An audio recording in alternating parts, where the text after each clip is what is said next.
Huberman Lab guest series, where I and an expert guest discuss science and science-based tools for everyday life. I'm Andrew Huberman, and I'm a professor of neurobiology and ophthalmology at Stanford School of Medicine. Today marks the 6th episode in our 6-episode series all about sleep, with expert guest Dr. Matthew Walker. Today's episode focuses on sleep and dreaming, as well as lucid dreaming. We talk about what's happening in your brain when you dream, both mundane dreams as well as heavily emotionally laden dreams, and we discuss how to think about and perhaps even interpret the content of your dreams. And we talk about lucid dreaming, which are dreams that occur while in sleep, of course, in which you are aware that you are dreaming. And because unfortunately they are relatively common, we also talk about nightmares and both what to do about nightmares as well as how to think about nightmares. This being the final episode in the 6-episode series all about sleep, I put the call out on my social media handles for any and all questions about sleep that I could direct to Dr. Matthew Walker. So as today's episode closes, I ask him those questions, focusing specifically on the questions that were most frequently asked by you, the audience, and he answers them in rapid succession. Before we begin, I'd like to emphasize that this podcast is separate from my teaching and research roles at Stanford. It is, however, part of my desire and effort to bring zero cost to consumer information about science and science-related tools to the general public. In keeping with that theme, I'd like to thank the sponsors of today's podcast. Our first sponsor is BetterHelp. BetterHelp offers professional therapy with a licensed therapist carried out online. Now, I've been doing therapy for well over 30 years. Initially, I had to do therapy against my will, but of course, I continued to do it voluntarily over time because I really believe that doing regular therapy with a quality therapist is one of the best things that we can do for our mental health. Indeed, for many people, it's as beneficial as getting regular physical exercise. The great thing about BetterHelp is that it makes it very easy to find a therapist that's optimal for your needs. And I think it's fair to say that we can define a great therapist as somebody with whom you have excellent rapport, somebody with whom you can talk about a variety of different issues, and who can provide you not just support, but also insight.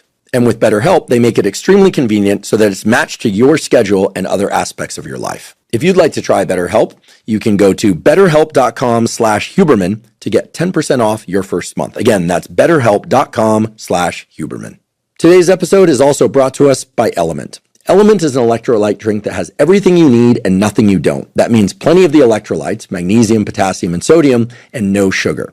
As I mentioned before on this podcast, I'm a big fan of salt. Now, I want to be clear, people who already consume a lot of salt, or who have high blood pressure, or who happen to consume a lot of processed foods that typically contain salt, need to control their salt intake. However, if you're somebody who eats pretty clean and you're somebody who exercises and you're drinking a lot of water, there's a decent chance that you could benefit from ingesting more electrolytes with your liquids. The reason for that is that all the cells in our body, including the nerve cells, the neurons, require the electrolytes in order to function properly. So we don't just want to be hydrated, we want to be hydrated with proper electrolyte levels. With Element, that's very easy to do. What I do is when I wake up in the morning, I consume about 16 to 32 ounces of water, and I'll dissolve a packet of Element in that water. I'll also do the same when I exercise, especially if it's on a hot day and I'm sweating a lot. And sometimes I'll even have a third Element packet dissolved in water if I'm exercising really hard or sweating a lot, or if I just notice that I'm not consuming enough salt with my food. If you'd like to try Element, you can go to drinkelement, spelled LMNT.com/Huberman to claim a free Element sample pack with your purchase. Again, that's drinkelement, LMNT.com/Huberman. Today's episode is also brought to us by Helix Sleep. Helix Sleep makes mattresses and pillows that are customized to your unique sleep needs. It's abundantly clear that sleep is the foundation of mental health, physical health, and performance. When we're getting enough quality sleep, everything in life goes so much better. And when we are not getting enough quality sleep, everything in life is that much more challenging. And one of the key things to getting a great night's sleep is to have the appropriate mattress. Everyone, however, has slightly different needs in terms of what would be the optimal mattress for them. Helix understands that people have unique sleep needs, and they've designed a brief 2-minute quiz that asks you questions like, do you sleep on your back, your side, or your stomach? Do you tend to run hot or cold during the night? Or maybe you don't know the answers to those questions. If you go to the Helix site and take that brief quiz, they'll match you to a mattress that's optimal for you. For me, it turned out to be the Dusk, D-U-S-K mattress. It's not too hard, not too soft, and I sleep so much better on my Helix mattress than on any other type of mattress I've used before. So if you're interested in upgrading your mattress, go to helixsleep.com/Huberman Take their brief 2-minute sleep quiz, and they'll match you to a customized mattress for you. And for this month only, May 2024, you can get up to 30% off all mattresses and 2 free pillows. Again, that's helixsleep.com/Huberman to get 30% off and 2 free pillows. And now for my conversation with Dr. Matthew Walker. Dr. Walker. My dear good fellow, Dr. Huberman. Today is the 6th and final episode in the 6-episode series that we've been recording on sleep. During episode 1, you told us about the biology of sleep and some actionable items to get the basics of sleep well worked out for each of us. And it's highly particular to our individual needs. And you explained how to define those needs. Then you beautifully described in-depth protocols for, let's call it, optimizing one's sleep. And then a 3rd episode focused on caffeine, napping, and also food intake and its impact on sleep. We talked about the relationship between sleep and learning and memory and creativity. And then, of course, in the 5th episode, just prior to this one, you beautifully described the literature and actionable tools for connecting sleep to emotional health and mental health, as well as the relationship between lack of sleep and certain mental health challenges or conditions. Today, we are going to dive into a truly exciting and fascinating topic, which is dreaming. I can think of fewer topics more intriguing than dreams. I know there's a lot of interest in lucid dreaming, that is, one dreaming while being aware that one is dreaming. You'll tell us more about that. But I think dreams just intrigue and fascinate us for so many reasons, but not the least of which is that at some point we all seem to have them. And they seem to have a relevance for our lives. They're not just epiphenomena, as we say. So today I know you're going to explain what they do and do not provide for us. And I'm really excited to dive into this topic. It's something that I've been fascinated by, and I know many people are fascinated by. So just to kick things off, how do we define dreaming? What is a dream? What is a dream state? You would think it's fairly simple, because when people say, "Oh, I had the strangest dream last night," everyone seems to know what a dream. And by the way, dreaming is we take it for granted. We say, "Oh, I had a strange dream last night." Just think about it, though. Last night, both you and I and everyone listening, as long as they slept, we all became flagrantly psychotic. Now, before you reject my diagnosis of your nightly psychosis, I'll give you 5 good reasons. First, when we start to dream, we see things which are not there, so we hallucinate. Second, we believe things that could not possibly be true, so we're delusional. Third, we get confused about time, place, and person, so we're suffering from disorientation. Fourth, we have these wildly fluctuating emotions, something that psychiatrists call being affectively labile. And then how wonderful. You woke up this morning and you forgot most, if not all, of that dream experience. So you are suffering from amnesia. If you were to experience any one of those 5 symptoms while you're awake, we'd probably be seeking psychological or psychiatric treatment. But for reasons that we still don't fully understand, that seems to be a normal biological and psychological, and in fact, and I'll describe the data, absolutely necessary, life support perhaps necessary set of experiences to go through. So that's the peculiarity of dreaming, but how do we define it? One of the loose definitions that we often use in sleep science is that a dream is any report of mental activity upon awakening. So I'll come into the laboratory and I'll wake you up and I'll say, "What was going through your mind?" And if you just say, "Nothing really," then we note that down as no dream report. But if you were to say, "Well, you know what, I was actually just thinking about the next time you're going to come in and wake me up," then we would report that as a dream. But that's not really what most people mean when they say, "I had this strange dream." What they're referring to is dreaming that takes place during the stage of sleep called rapid eye movement sleep, or REM sleep. And during REM sleep, there we have these bizarre, hallucinogenic, these vivid, these narrative, these emotion-filled story experiences, those are the types of reports that we get principally from REM sleep. So if I were to go back to episode 1 and say, think about those different stages of sleep: light non-REM sleep, deep non-REM sleep, and REM sleep. When does dreaming occur? Well, if I wake you up during stage 2 non-REM sleep, that's one of the lighter forms of non-REM, early in the night, but especially later in the night, you typically will report a dream, maybe about 50% probability. 50% of the time I wake you up out of that stage, no report.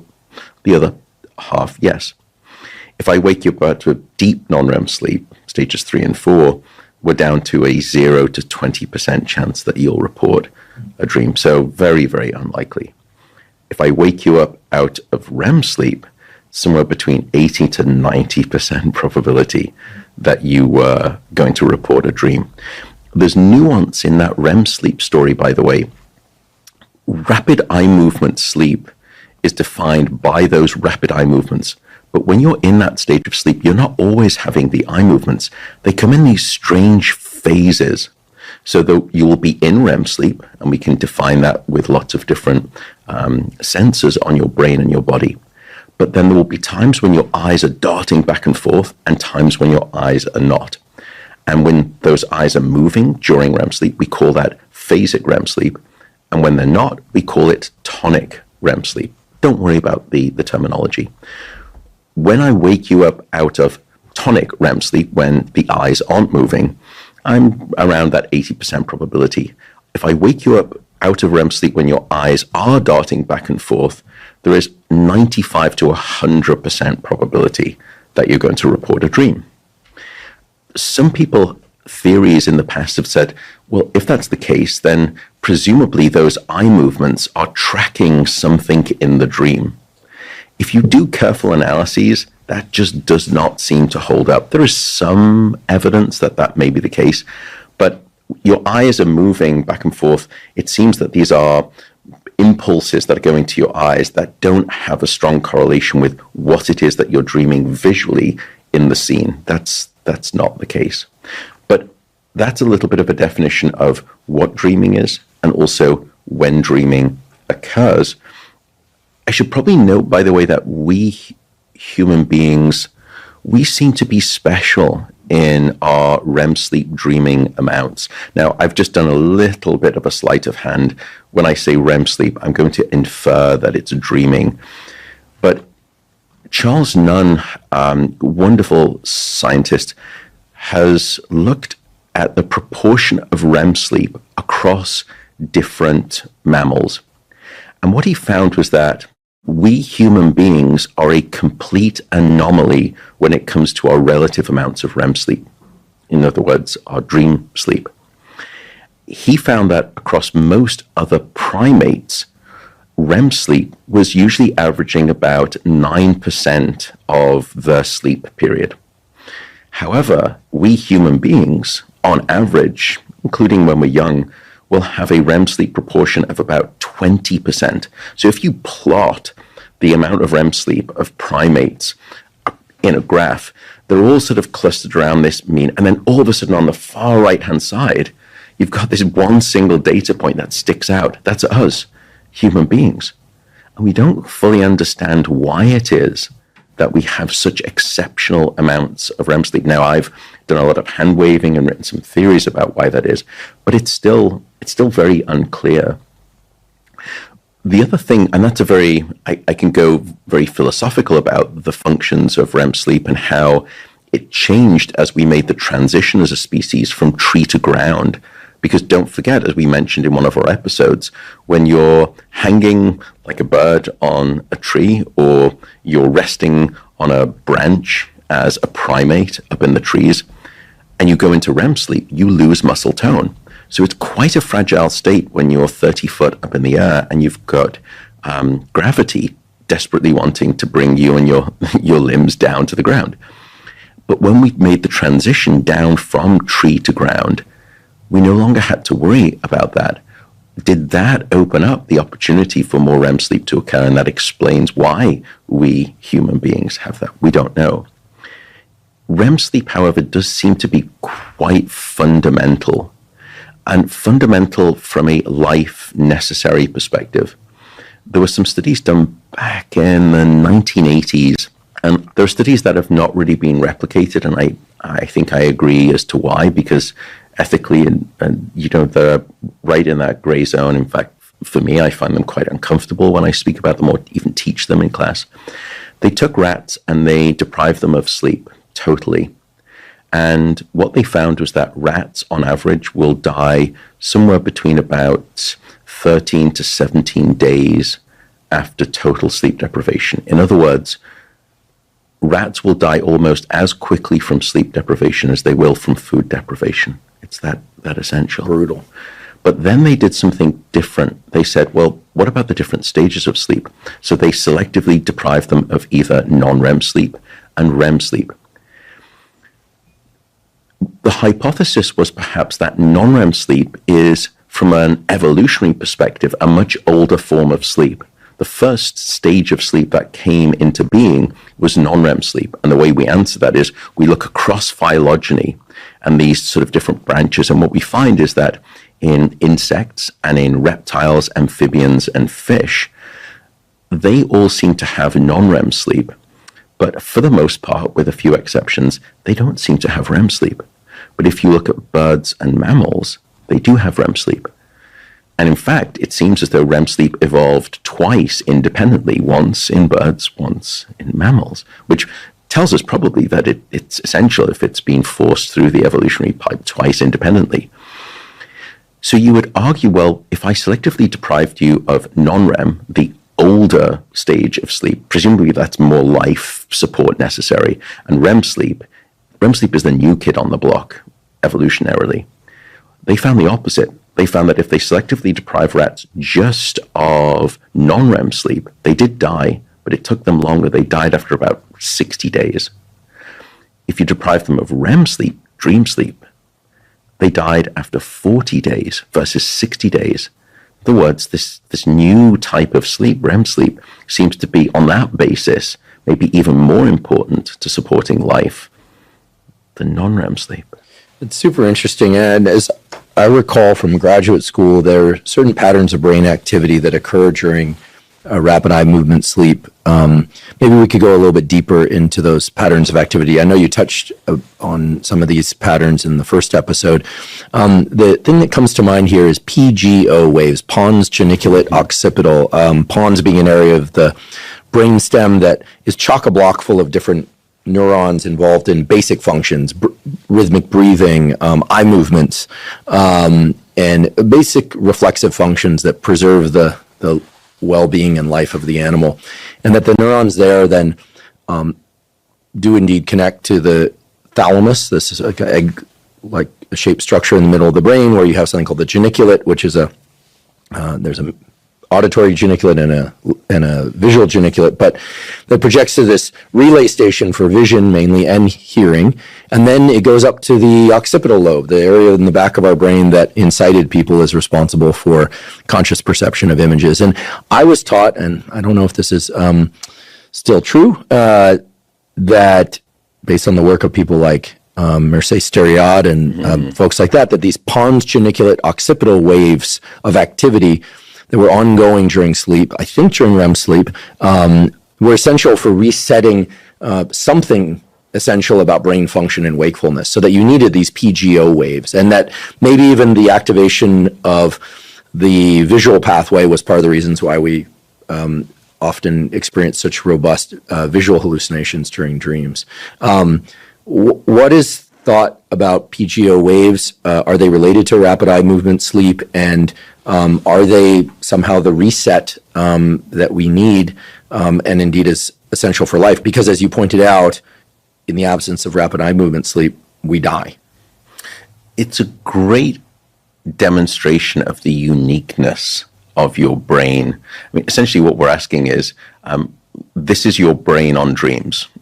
Explain. Mm-hmm. And REM sleep has many different brain features to it. The first of which is as we spoke in the first episode, your electrical brainwave activity at the top of the brain, the cortex, looks almost identical to that which you have when you're awake, which is stunning because you're not conscious. You're lying completely still, no presence of muscle tone whatsoever, yet your brain seems to be just as on fire with electrical activity as it is when you're awake. Coming down a step, though, there are these unique pulses of electrical, almost like lightning bursts that come up from the brainstem up to this sensory relay center in your brain called the thalamus. And then they were initially recorded out in the back of the brain in the visual cortex. Hence, this PGO waves describes the three sites that I've just mentioned. It goes from the brainstem, the pons, up to the thalamus, a part of it called the geniculate, and then out to the back of the brain called the occipital cortex, PGO. What they found was that those bursts of PGO wave activity were very much linked to these rapid eye movements. So once you got this burst of a PGO wave, this sort of brainstem up into the brain burst, then you got one of these rapid eye movements. So it was linking something there with the eye movements. And I told you that when you're having these eye movements, that's a state where there's a high probability of dreaming. And is it a surprise then that the final destination of that lightning bolt where it sort of strikes is at the back of the brain in the visual cortex? Probably not. There's also been some links with those PGO waves and learning. Not so much that those PGO waves seem to consolidate memories. In other words, they may not be critical for sleep after learning, but they seem to be related almost to sleep and initial learning. And the more that animals learn, the greater the amount of PGO wave activity they have when they go to sleep. So PGO waves are unique. PGO waves don't simply just hit the back of your brain, that we've now measured them in all sorts of different cortical areas, and they seem to light up. The lightning splits, as it were, and it strikes all sorts of cortical areas. So then the question was, well, let's take humans and let's put them inside of brain scanners. Let's allow them to fall into REM sleep, and then we'll start scanning the brain. What did we find? It was very interesting. When you look at the brain during REM sleep compared to, let's say, non-REM sleep, you see motor regions of the brain lighting up. You see visual regions of the brain lighting up, just as we described. You see memory-related structures lighting up, like the hippocampus.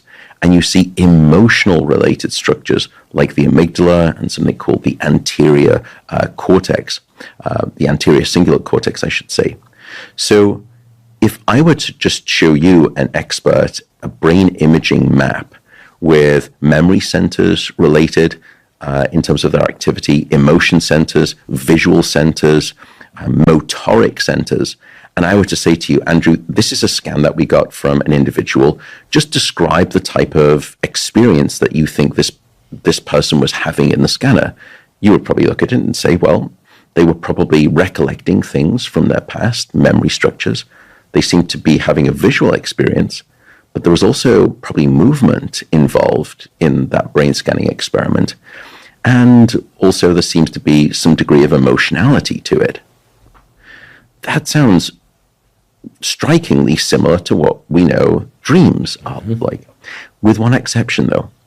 Another part of the brain bucked the trend of increased activation during REM sleep. That part of the brain were the far left and right sides of your frontal lobe, something that we call the dorsolateral prefrontal cortex. Terrible mouthful, word salad. Essentially, it just means the far left and right sides of your prefrontal cortex. Those are very important for logical, rational thinking and decision making. Those parts of the brain went down in their activity, almost as though they were suppressed during REM sleep dreaming. So now let's go back to our map. You're having a visual experience. It's filled with movement and memories and emotions, but it's utterly bizarre, completely illogical, and totally irrational. If that's not a perfect neural definition of this thing called dreaming, I don't know what is. Mm-hmm. It's so interesting. We think of dreams, or at least I think of dreams, as a fragmented representation of real world experiences from our recent past, maybe even the previous day, sort of meshed with our distant past experience. And then, of course, our brain is also a very good anticipatory machine, and somehow, puts that into a movie that, for all purposes, when we're in it, we feel as if it's happening in real time. Yeah. And then, of course, we try and untangle what the meaning of all that is. I think people are really intrigued by dreams because they just feel so real to us, and yet we know they're not of the same real that is our waking experience. And throughout history, people have alluded to the idea or have been convinced of the idea that dreams are meaningful and something we're going to get into. And I should mention, by the way, that your dreams based on those brain scans still remained your own. You were the only person privy to the experience of the dream itself. I could stick you in a scanner and I could say, were you having a visual dream, and was it, filled with motor activity and emotions and memories? That tells me how you're dreaming. It doesn't tell me what you're dreaming. So at that point, you still had this degree of security and privacy. No longer, it seems. There was a great study done by a Japanese group using very advanced brain imaging technology and techniques such as multi-voxel pattern analysis. Again, word salad. But it's a very clever technique, and they were able to start to understand exactly what you, Andrew Huberman, were dreaming. And they would know what you were dreaming even before you woke up and told us what you were dreaming. And they did a two-part experiment. First, they showed you lots of very specific images of cars, of women, of houses, of men, of dogs, of cats, of just a whole category of different visual elements. And your brain was being scanned as you were awake watching each of these. And then using this clever analysis, they were able to build up this very specific pattern, this very specific template of activity that for you, Andrew Huberman, said he is now looking specifically at a set of keys, or he was looking at a car, or he was looking at a woman, or a man, or a house.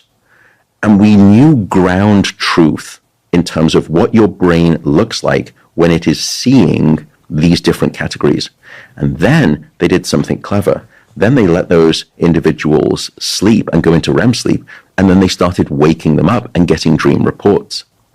But once they got the dream reports, the analysis sort of team remained blind to those reports.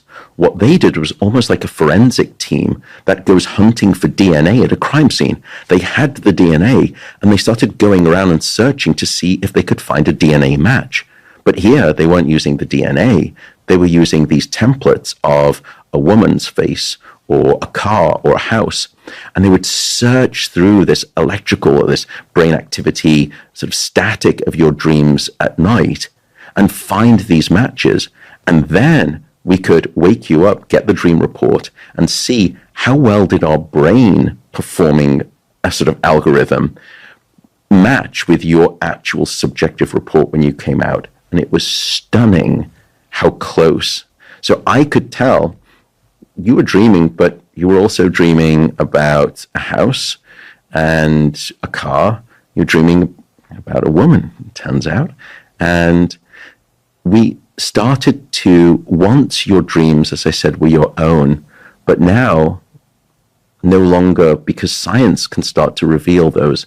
What we can't yet do is understand which specific woman in which specific house. So what you would probably see my brain, based on my own proclivities, lighting up is it would just be full of cars, probably sports cars, and then maybe another special individual woman. Those two things would be dominant, but you wouldn't know that I'm dreaming about the new Porsche 911 GT2 RS.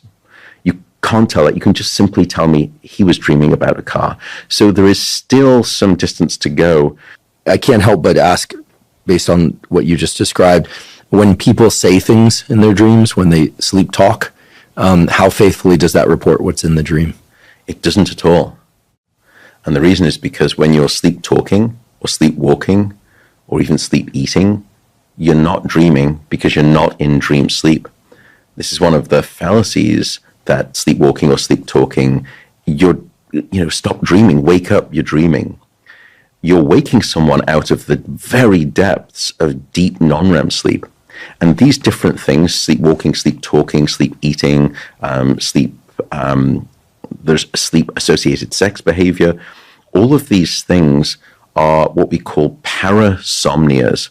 Para meaning sort of around, somnia, obviously sleep. So these are things that happen around sleep, but they're not quite in sleep, because when you have those, you are launched from deep non-REM sleep up to wakefulness, but you don't make it all the way to wakefulness. And so you act out these very rote, routine, reflexive behaviors. You just repeat certain words. You lift a cup to your mouth, go over to the refrigerator. So they are not faithful to the dream, because if I were to gently wake you as you're sleep talking and say what was going through your head, you'll say nothing at all, and you don't report a dream. I'd like to take a brief break and acknowledge our sponsor, AG1. AG1 is a vitamin mineral probiotic drink that also contains adaptogens and is designed to meet all of your foundational nutritional needs. By now, I'm sure you've all heard me say that I've been taking AG1 since 2012, and indeed that is true.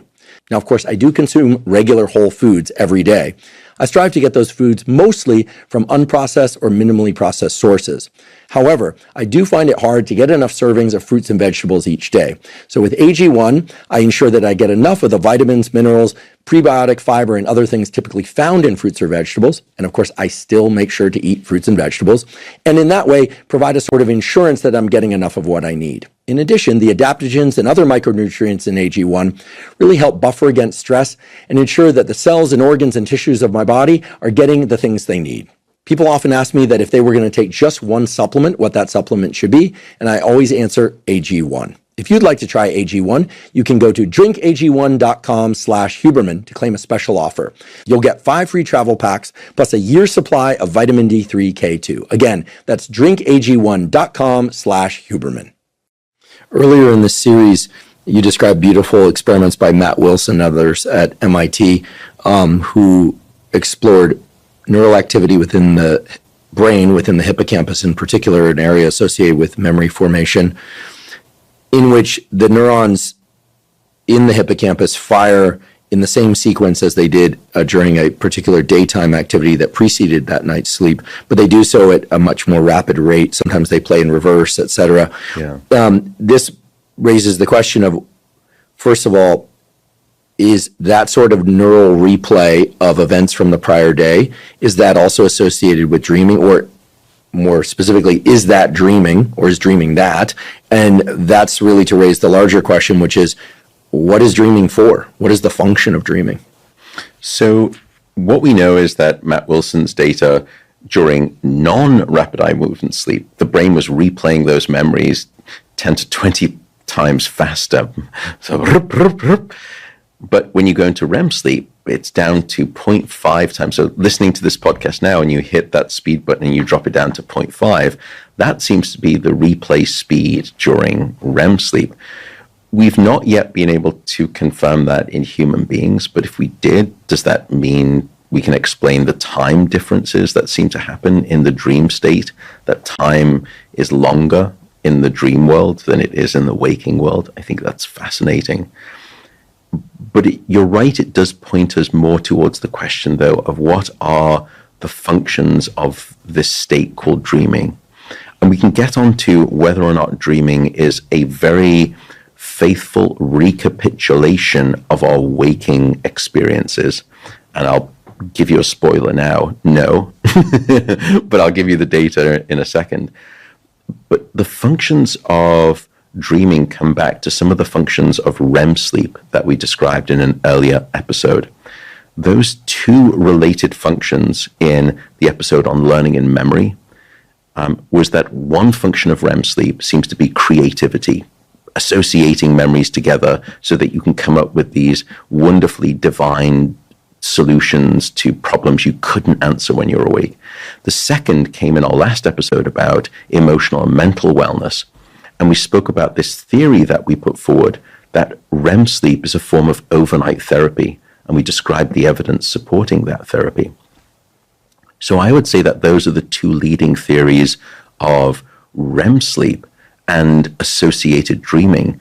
But I perhaps didn't give you the full story there. There is a twist in both of those stories.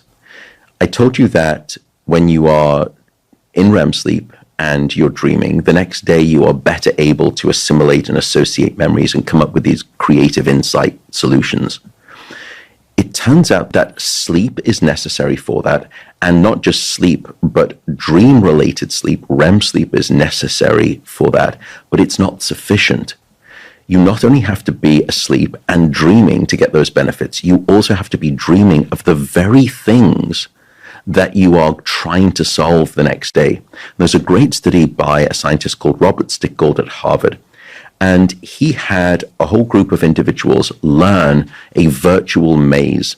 And they were dropped down in different locations of the maze, and they had to try to get out of the maze. And gradually, when you're dropped down in different locations, you do that enough times, you start to build up this mental map of the maze.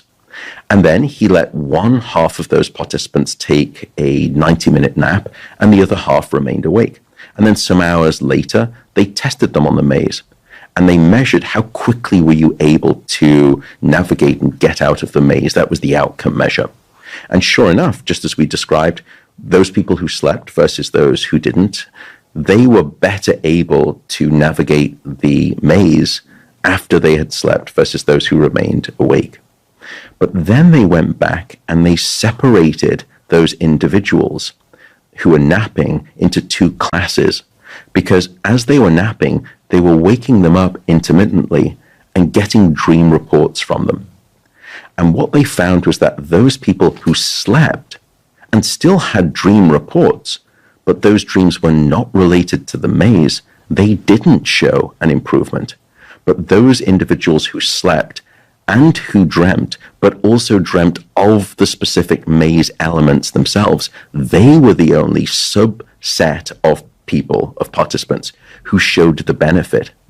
And that's a beautiful demonstration that, yes, you need to sleep to get creative benefits, and in fact, seemingly have dream sleep, but you also need to be dreaming about specific things.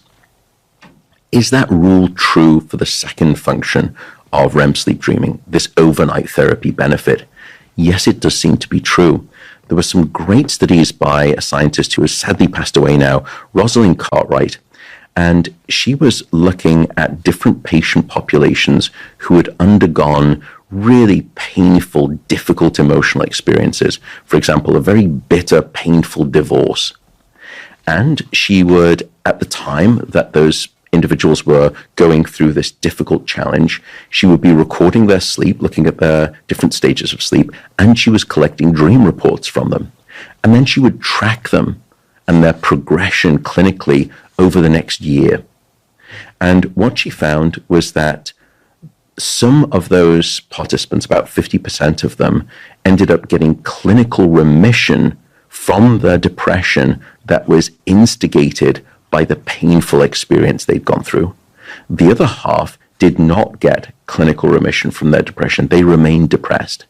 And then she used those two classes to go back and have a look at the sleep and the dream reports. And what she found was some differences in REM sleep, but more interestingly, were the differences in their dreams. Both of those sets of individuals were dreaming at the time of going through those difficult emotional experiences. Some of them, however, were dreaming of that challenging experience. Others were not. Those who dreamt, but also dreamt of the problematic experience, were the ones who went on to get clinical resolution from their depression. Those who dreamt, but did not dream of those events, seemed to be the ones who did not get clinical remission from their depression.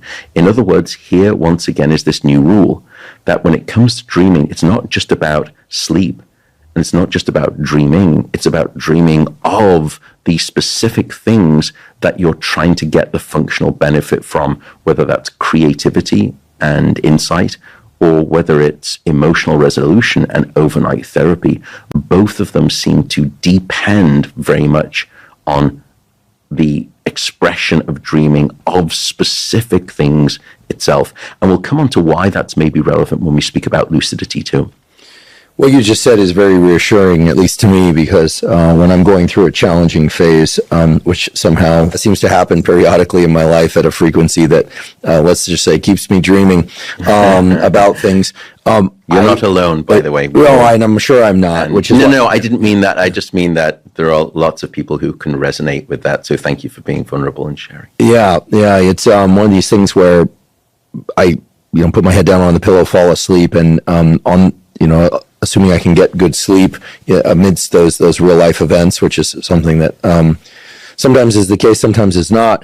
I always dream about things related to those events or those events in particular. And I'm a longtime practitioner of writing down my dreams when I wake up from them, or as we discussed in an earlier episode, my phone is on airplane mode at night. Typically, I'll grab my phone and I'll hit the voice memo button, or function rather, and I'll just, in my groggy state with my eyes closed, so I'm not getting any light in my eyes, I'll say, I'll describe what I can recall of the dream. Then I'll sometimes go back and listen to those recordings, and they've provided me insight, and in some cases, a path to solutions. So I'm 100% on board the fact that our dreams can help us resolve challenges in our waking day. What's always fascinating to me, though, is how the dreams are not a one-for-one representation of what happened during the day. It's, I think symbolism is a hallmark feature of dreams, and that's something I know we're going to talk about, in terms of dream interpretation, and much has been made of this throughout history. So it seems that when we're asking what are the functions of dreaming, one of them is to resolve challenges from our daytime experience. It's emotional first aid. Mm-hmm. Yeah, that's beautifully put. And in an earlier episode on learning, memory, and creativity, you described how specific sleep stages and perhaps dreams themselves are involved in the consolidation of memories from daytime experiences or things that we're trying to learn from daytime experiences. And then in the episode on sleep and emotions, it was made very clear that rapid eye movement sleep is a time in which we get a sort of therapy that is a disentangling of the emotional load of a given experience from the experience. So to me, it just seems so clear, like dreams are critical. Sleep is critical. But I think one question that still remains unresolved, at least for me, is are dreams really there to just be a replay of our waking lives with some distortion? Because when the conscious mind is asleep, the unconscious mind can kind of throw things up to the surface in ways that don't seem so obvious. Symbolism, analogy. Some of us are more visual than others. Are there any rules about the way that dreams convert our waking experiences into dream content? There are, and the short answer to your question, do we simply go into sleep, start dreaming, and then rewind the videotape and replay in a faithful recapitulation the waking day in our dreaming night? And the answer is no. And here again, the scientist I mentioned before, Robert Stickgold, with Raw Fossey, they looked at this question. And it was a very difficult study to do. They did what we call experience sampling during the day. And they would give you sort of like a little beeper, and they would set it to go off multiple times throughout the day. And then you would write down what it is that you were experiencing right in that moment. And again, they were trying to build up this sort of time-lapse photography, as it were, of your waking day experience. And then they would bring people in and they would start to record their dreams at night. And then they would match those two and ask, what is the degree of overlap? What is the Venn diagram proportional percentage of those two things aligning? And what they found was that there was really only about 2% of your dreaming life that was a very faithful replay and reiteration of your waking life. However, what they did find was something even more interesting to me, which comes back to this idea of overnight therapy. They found that there is something that runs through like a red thread narrative from your waking life into your dreaming life. That is emotional concerns and people of significance. If there is anything in terms of an algorithm that seems to overlap and predict where those two Venn diagrams sort of collide, it really is in the emotional, personal significance space, once again pointing us to perhaps a reaffirmation that a key function of dreaming is about dealing with our waking experiences, and particularly the things that are salient to us. Okay, so clearly there's a functionality to dreaming, but what should we make of the specific content of our dreams, really? Meaning, should we interpret our dreams, or should we allow anyone else to interpret our dreams? There are scores of books out there, websites, programs. There's a long history of this in classic psychoanalysis. What about this dream interpretation business?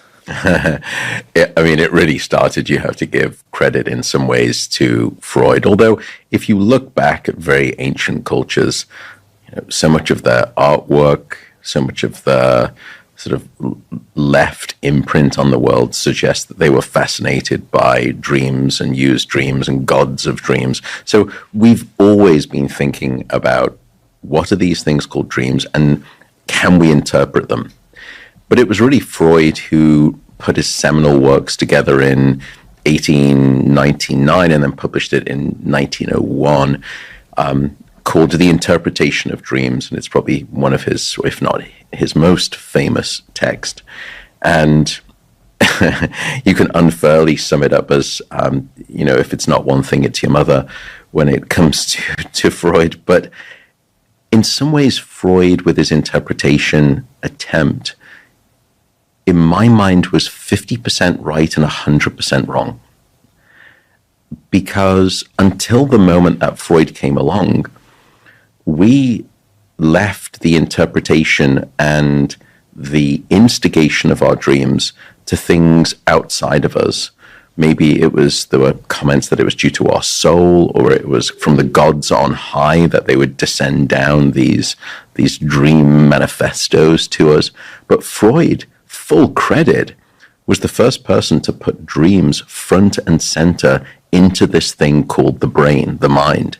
So in some ways, Freud shifted dream science from really more of a sort of spiritual, philosophical, condition to very much a neuroscience. It was of the mind and therefore of the brain. And earlier he had tried to describe the neural patterns, and he had these beautiful drawings of neuronal circuits that could try to explain what was going on. But neuroscience was so anemic at the time in terms of its knowledge, he had no chance to do what we can do now. So in some ways, it's very unfair of me to criticize him as his theory being non-scientific. It is also non-scientific in the very strict sense of the word. When we create a scientific theory, just as though he created his interpretation of dreams theory, we allow that theory to be testable, which is to say that a scientific theory is only a scientific theory if it can be falsified or supported. But Freud's theory was not a scientific theory. It was not something that you could test, and therefore it was not able to be falsified or affirmed. And in some ways, it was Freud's simultaneous downfall and his utter genius. It's the reason that Freud remains to this day, because we can't put him in a box and say we've disproven him, but we equally will never be able to prove him. And therefore, he's been, in some ways, let go in hard science as being representative. His theory, which we don't need to get into, which was called disguised censorship, was really a very interesting proposition, which was that there was something about our dreams that was veiled and masked. And Freud believed that he understood the decryption code to our dreams. And if you tell him your dream, he has the special filter that he can pull that dream through the filter, and magically out on the other side is the true meaning of that dream.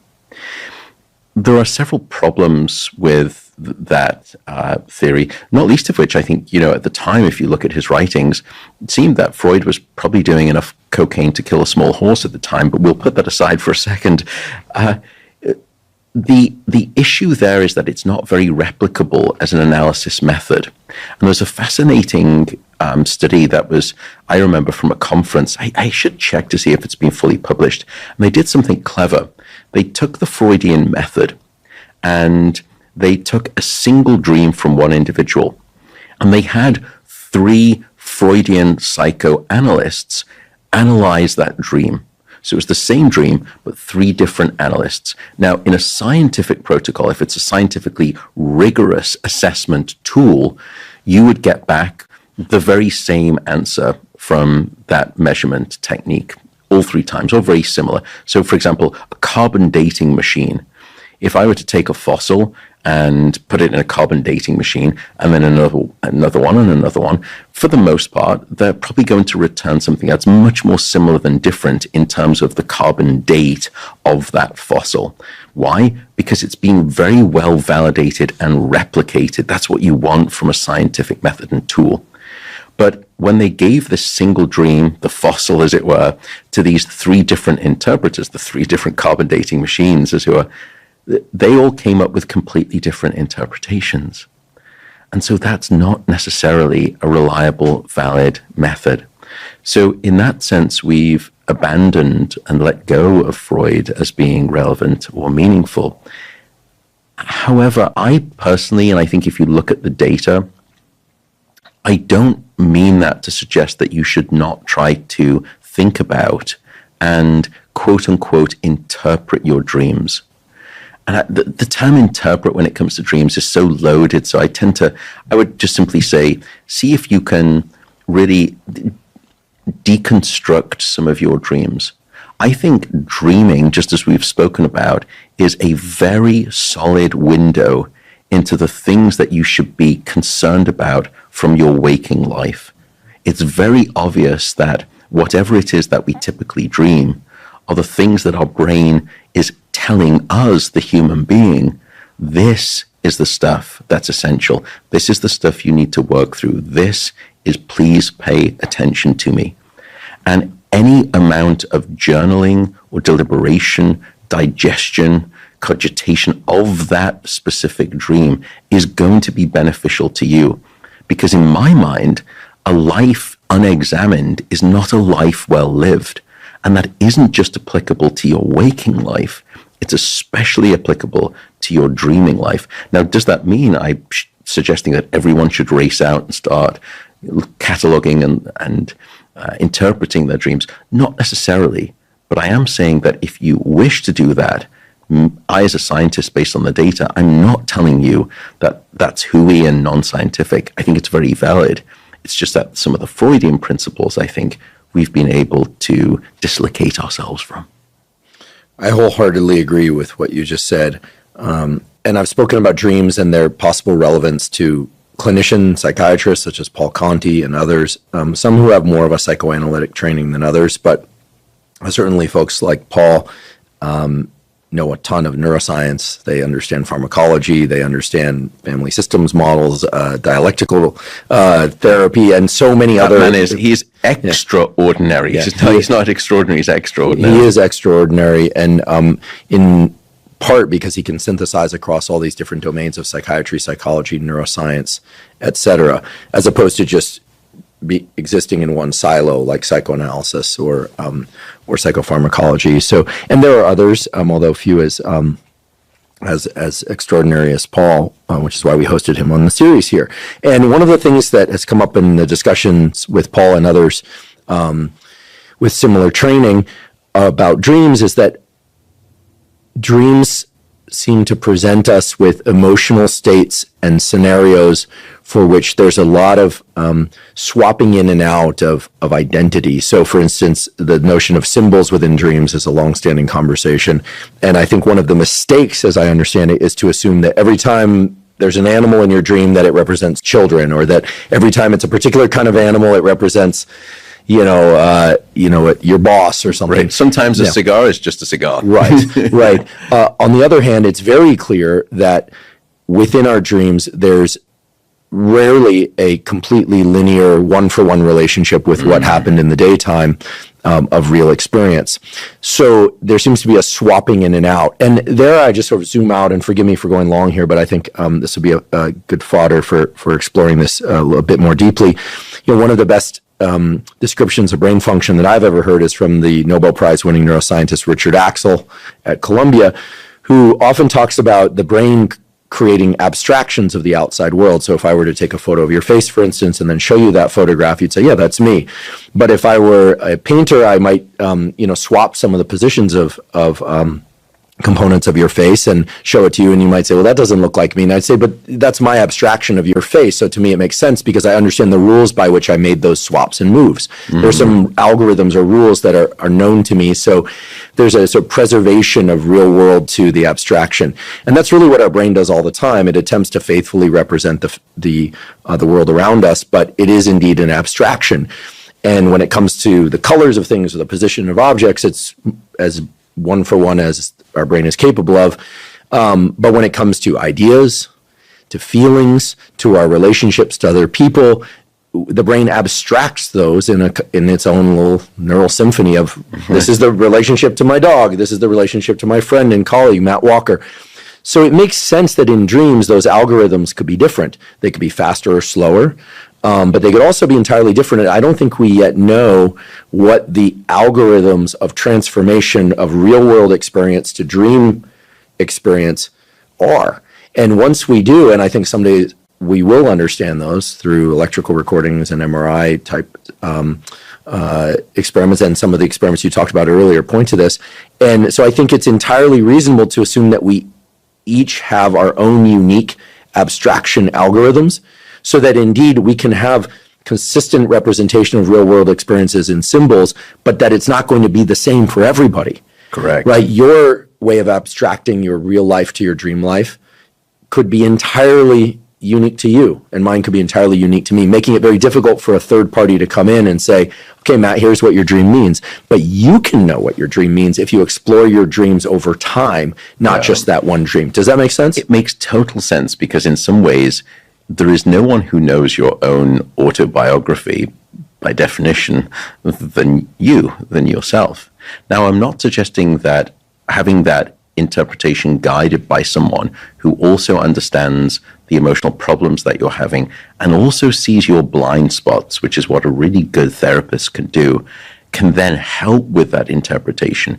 But you're right, because my representation of information in the brain is going to be very biased by also what I've experienced in the past and how that past experience augments and modulates the current representation of that information and thus the meaning of it for me, the unique individual.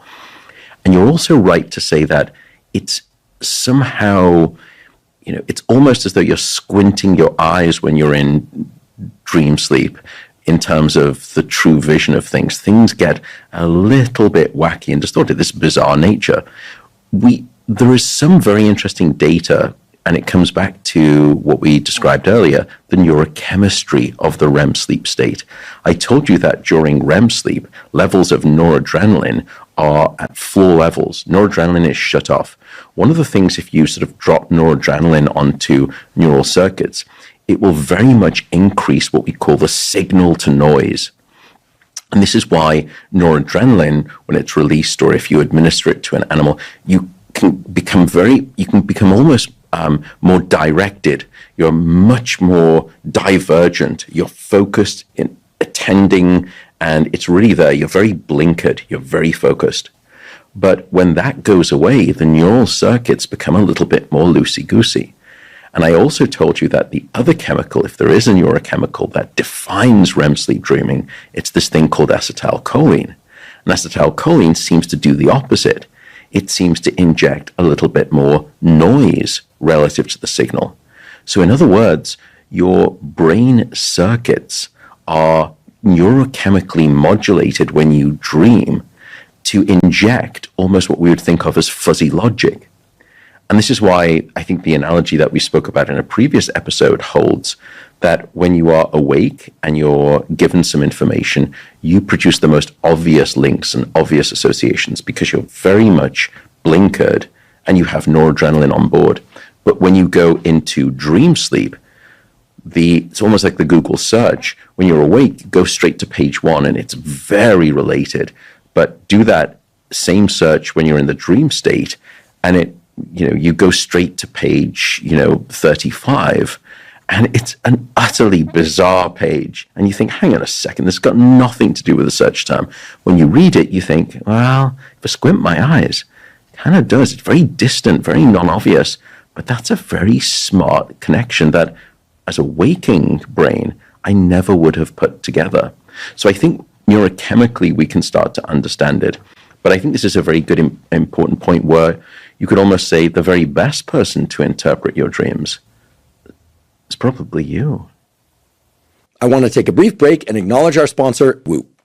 Whoop is a fitness wearable device that tracks your daily activity and sleep, but also goes beyond that by providing real-time feedback on how to adjust your training and sleep schedule to perform better.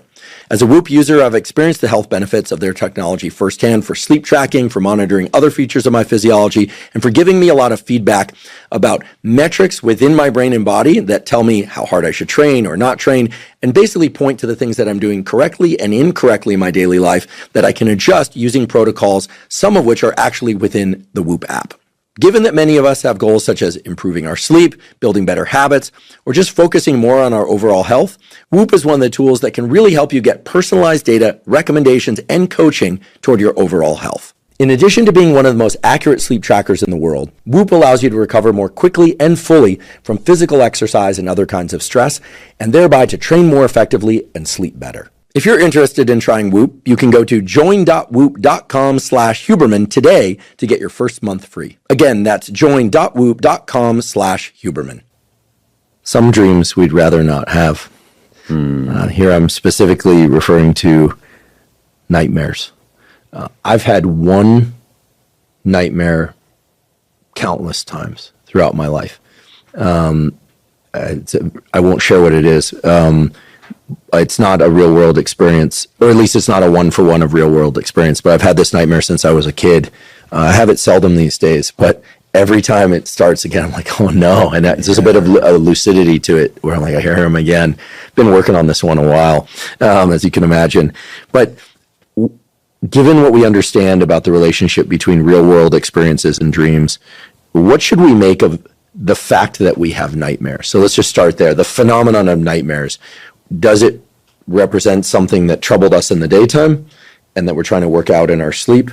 And then maybe we can get into some of the specifics around why, regardless of whether or not the answer to that question is yes or no, that we would have this thing called nightmares, especially given that there's all this machinery to make sure that we don't move and the noradrenaline is low in the brain while we're dreaming.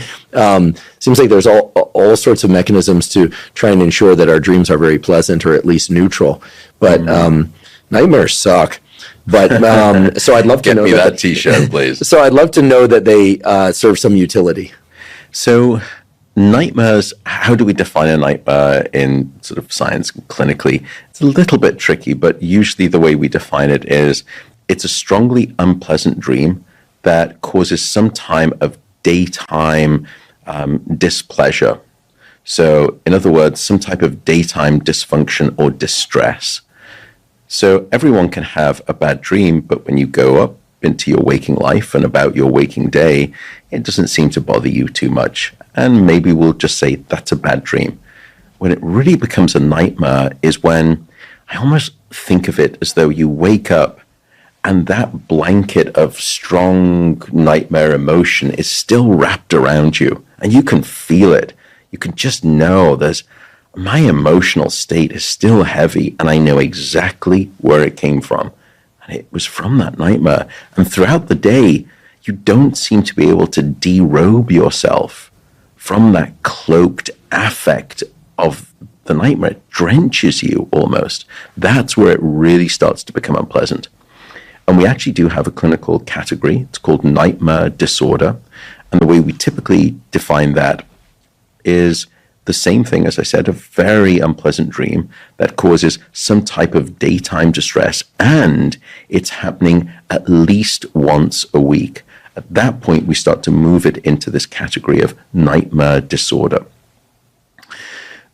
What are nightmares doing, if anything at all? There are at least two theories. One is that it's simply the system sort of failing, the system gone wrong, and we're not processing, we're not moving through things, and therefore nightmares are maladaptive. They're not warranted, they're not normative.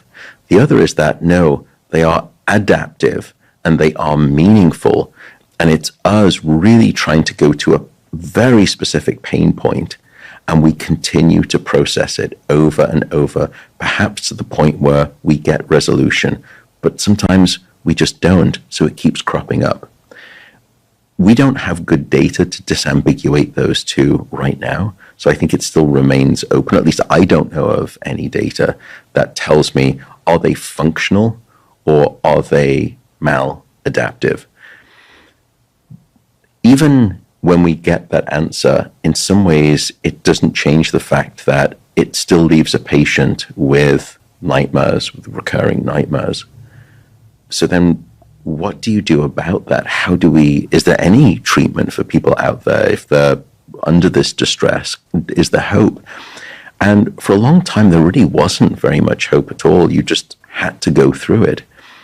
But recently there was a method that was developed, and it's very effective. And it is called IRT, which stands for Image Rehearsal Therapy.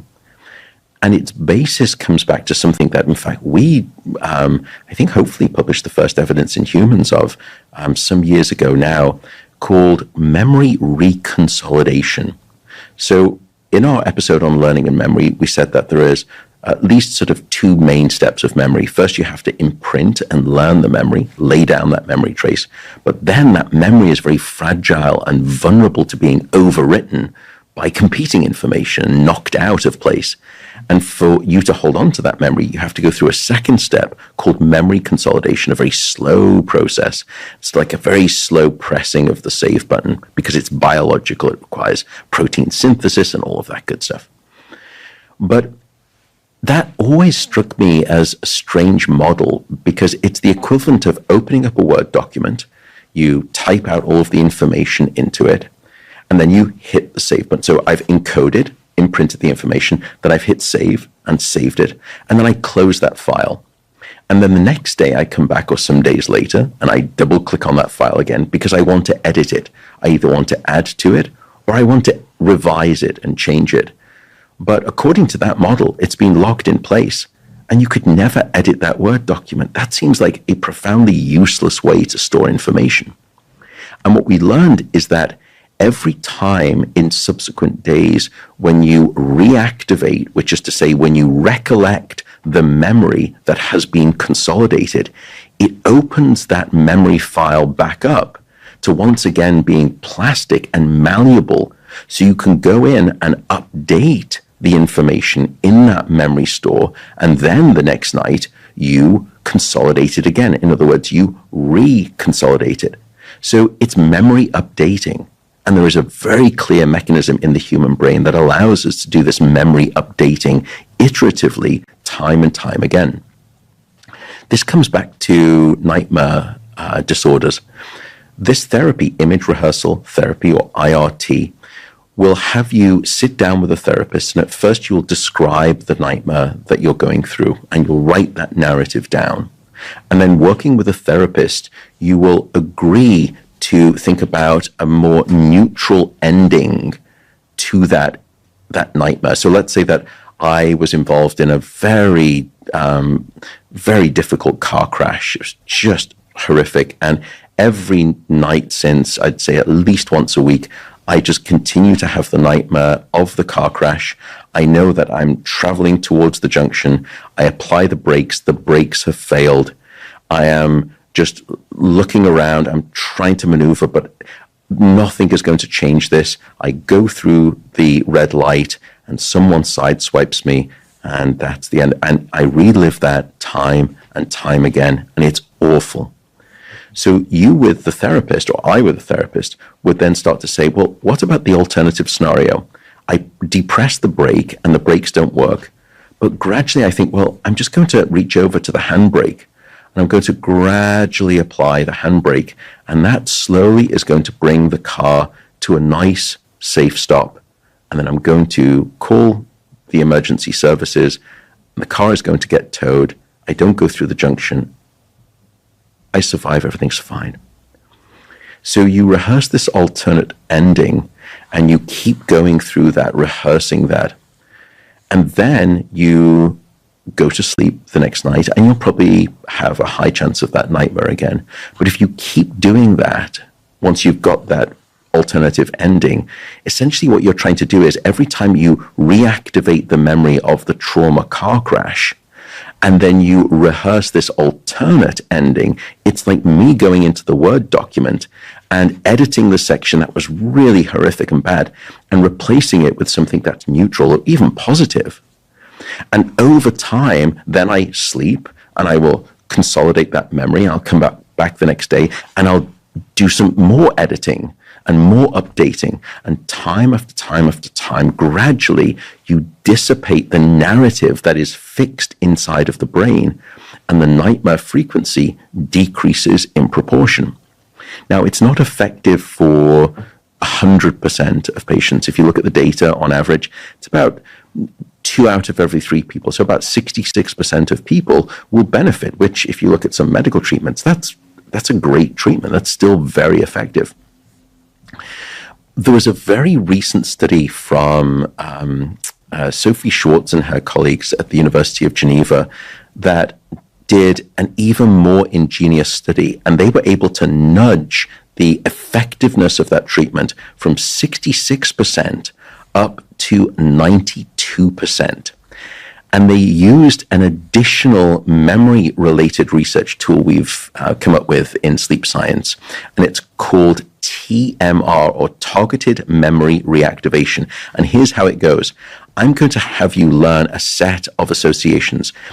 Have you ever played that card game? I think in America it's called Memory, which is very apt, where you get a deck of cards and it has 2 of the same item, 2 houses, 2 cars, 2 fire engines, 2 kettles, and you shuffle the cards and then you put them face down in a big square in a big matrix. And over time, you have to turn over 1 card and it's a kettle.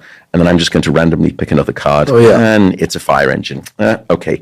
But gradually you start to learn where each one of the pairs are located.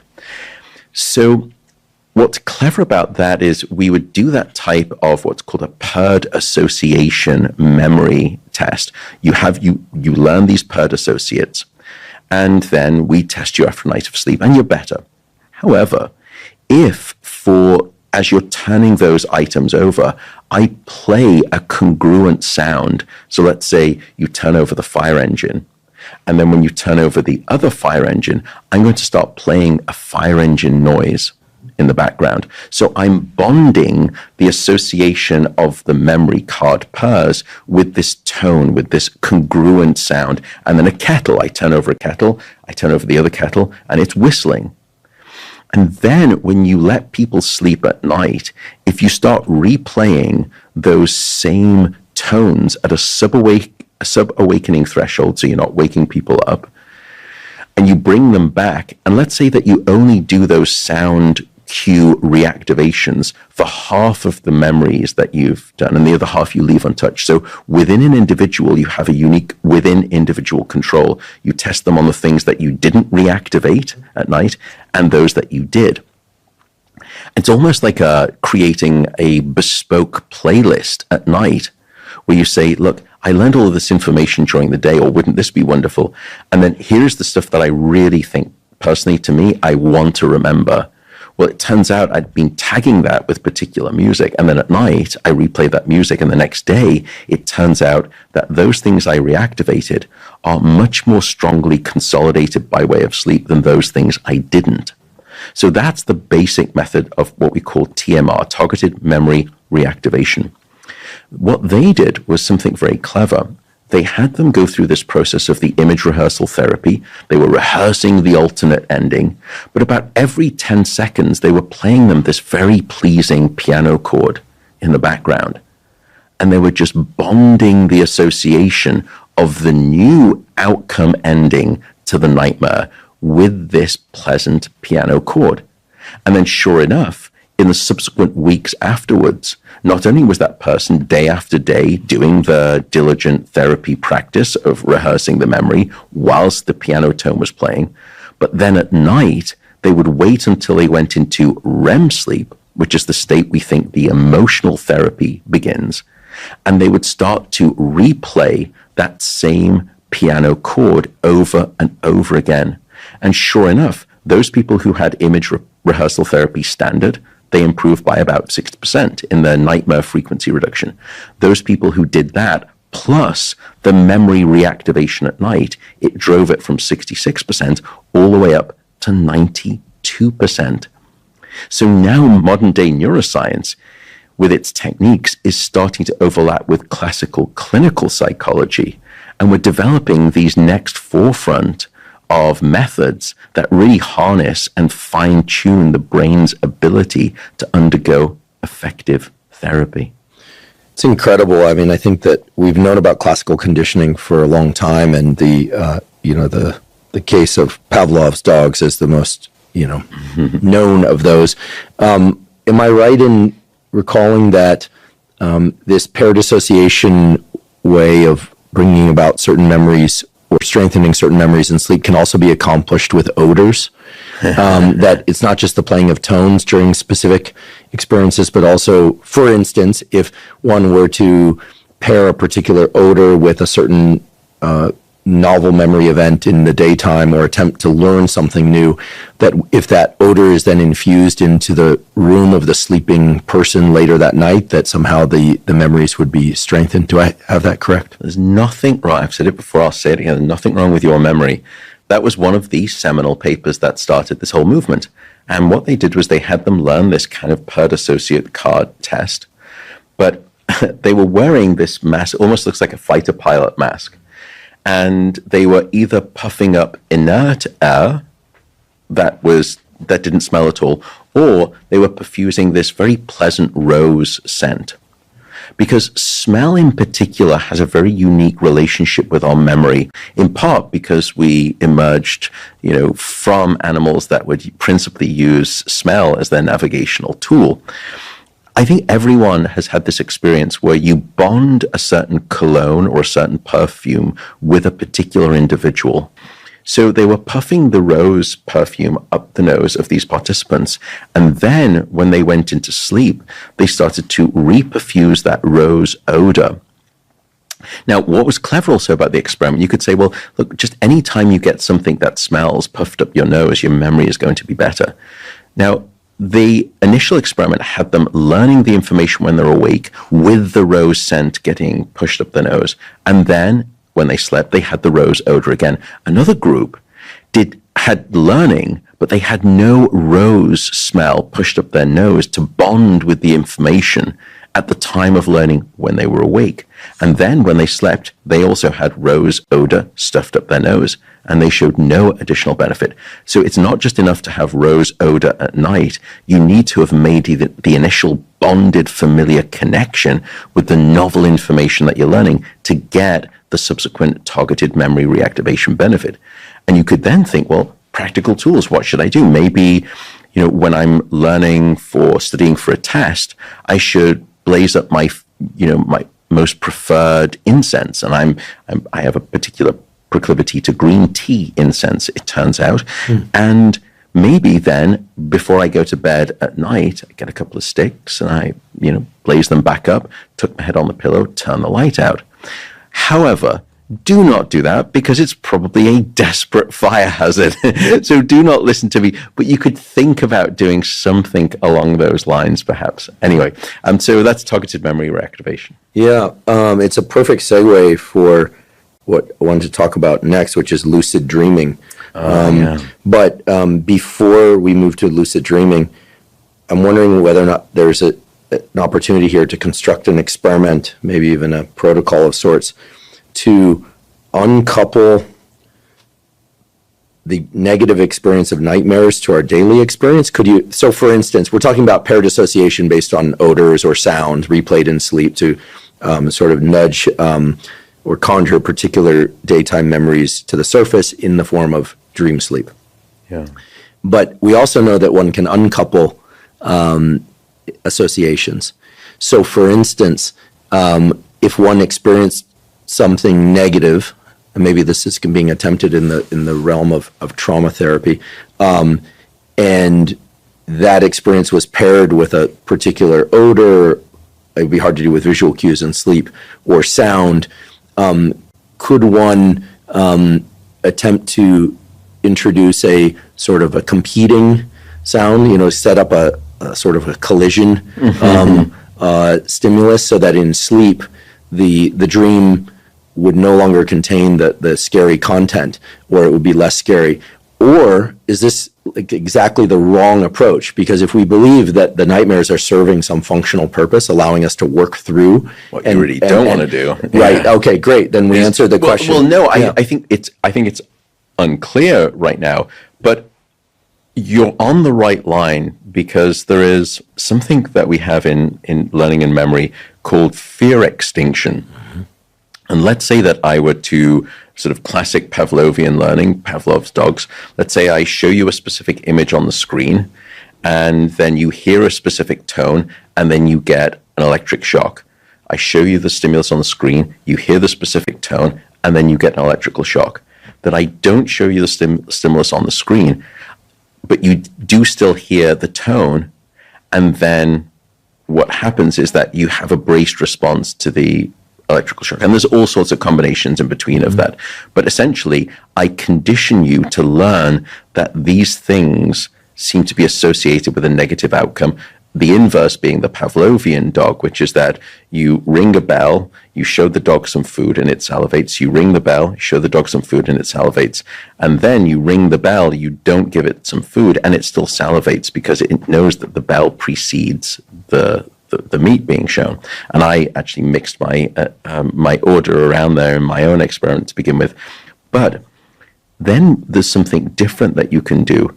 You can start to perhaps change the sound or the bonded connection, and then you don't start getting the shock anymore. So that same ringing of the bell now is no longer consistently associated with the food, and gradually you decondition the dog such that after some time it learns, oh, I started to learn that the bell predicted food, but now it no longer does, and it takes some time to remove that, and that's what we call extinction. You've induced an association, and then you gradually extinguish it by way of that alternate training method. So the question then became, could we use that type of method, but during sleep? Could we train you up on a fear memory and then just begin the early signs of extinguishing, of deconditioning you? But then we don't do that very much. We wait until sleep and we continue the deconditioning protocol. And sure enough, sleep seems to be as if not more effective at extinguishing those fear memories than when you enact the protocol during wakefulness. So here is a very good example of where you can use this sleep-dependent memory processing tapestry, this opportunity to harness, not just to strengthen memories that you wish to keep, but start to extinguish memories you wish to remove. And so I think it's a very exciting, it's right on the cusp of what we're starting to do right now. But I love it, because I think some people would like to experience certain dreams and other people would like to not experience certain nightmares, which reminds me of a tool that Rick Rubin taught me. I don't know of any experiments that support this directly, but I've tried this and it certainly has worked first time and every time, which is, Rick said, if you wake up from a dream and you want to remember your dream and or you found it pleasant or interesting, lay there completely still with your eyes closed and it will come to you. Whereas if you wake up from a nightmare, which many people do, and in a state of anxiety, and you have a hard time kind of shaking the disturbing affect associated with that nightmare, to move your body, get up and move your body, and maybe even flip some lights on, something that normally I don't suggest in the middle of the night. But waking up from a nightmare can be quite disturbing, and it can be disturbing enough that it makes it difficult to fall back asleep. And by the way, he's right. I don't know if he's read the science or he's just knowing Rick. He's probably, just because he's so Yoda-like, he's probably intuited supernatural levels of insight, tens of thousands of scientific articles. But he's absolutely right. One of the ways, if you really wish to remember your dreams, is not just jump up out of bed and start trying to write them down. Don't. Lie in bed. Keep your eyes closed and gradually rehearse that dream over and over in your mind, almost as though you're scoring it into the etched surface of your memory trace more and more. And gradually, when you've sort of capitulated and pieced back the jigsaw puzzle, then gradually open your eyes, start to dictate, start to write down, but don't do it immediately, because as soon as you start doing it, it begins to float away. It begins to dissolve in a way that's you're the sort of you're running and you're trying to reach your hand out and grab them. Fog. Exactly. Yeah. That's why I use the voice memos. Last night I woke up in the middle of the night from a dream and I decided to turn on voice memos, and I remember thinking, I'll remember this in the morning, and I remember, you never remember this in the morning. I did it. That is a perfect segue for lucid dreaming, which is the awareness that we are dreaming while in a dream. Is lucid dreaming real? Can we train ourselves to lucid dream? And what is the value of lucid dreaming? Is it just a fun game we can play? Is there any reason we should attempt to lucid dream if we don't already, or encourage more lucid dreaming? Or even any reason we shouldn't, perhaps. Lucid dreaming, you beautifully gave the definition. Loosely defined, lucid dreaming is that you simply know that you're dreaming whilst you are dreaming. So, in other words, as the dream is unfolding, you gain awareness of, this is a dream, but I'm still dreaming. At that moment, by science definition, you are in a state of lucidity. But most people don't really mean that when they say, oh, I'm a lucid dreamer. They mean, yes, I become aware that I'm dreaming as I am dreaming. And then I take over the reins of control, and then starting to decide exactly what it is you dream and how you dream. So now I'm on the ground and I'm walking through a park, and I decide that I just want to take off and I want to fly over the river, or I want to fly out over San Francisco Bay and take a tour. So I decide to start flying. That is what most people think of as lucid dreaming. If you were to think about it, this thing called dreaming, as we've described, is utterly absurd as a state based on its psychotic kind of nature and characteristics. To then start to say it's that idiotic and strange and bizarre, but P.S., I can also take control of it and decide what I want to do with it, injects a whole dose of disbelief into a process that's already unbelievable by itself. So science for a while just thought, this is charlatan type stuff, that these people claim that they can control their dreams. How can you ever prove that? Because don't forget, when you go into REM sleep and you dream, you are paralyzed. So I can't just wake up and say, I was lucid dreaming. That's not proof. I have to, in some ways, be able to demonstrate that I'm lucid dreaming as I begin to become lucid. But I can't, because I can't communicate with you as the scientist. Well, it turns out that you can. One of the things we spoke about in the first episode is that, yes, you get these rapid eye movements, but think about what that means. I told you that when you dream, your brain paralyzes all of your voluntary muscles. so that you can dream and dream safely and you don't act out your dreams, with the exception that at least two muscle groups, your extraocular muscles that move your eyes and your inner ear muscles, for some reason they are spurred from the paralysis so you can still move. Otherwise you could never have rapid eye movements. So the eyes, all of a sudden, because we have electrodes up top and below and left and right sides, we can measure what you're doing with your eyes during sleep. In fact, we have to do this to determine, are you awake or are you in REM sleep? The brain activity by itself doesn't tell us that. We measure your muscle activity, and if you lose muscle activity and your brain is very active, and the eye channels that we're recording start to show these darting back and forth signals, we know you're in REM sleep. That's how we define it. So that then suggested to us we can use the eye movements to create a form of Morse code signaling from the participant to the experimenter. And so let's say that with this claimed lucid dreamer who comes to my sleep center, we'll create a very specific agreed upon code, which is that as you start dreaming, I can see that. And when you become lucid in that dream, firstly, give me 3 leftward flicks of your eyes. We never see that in dreaming. It's a very deliberative act.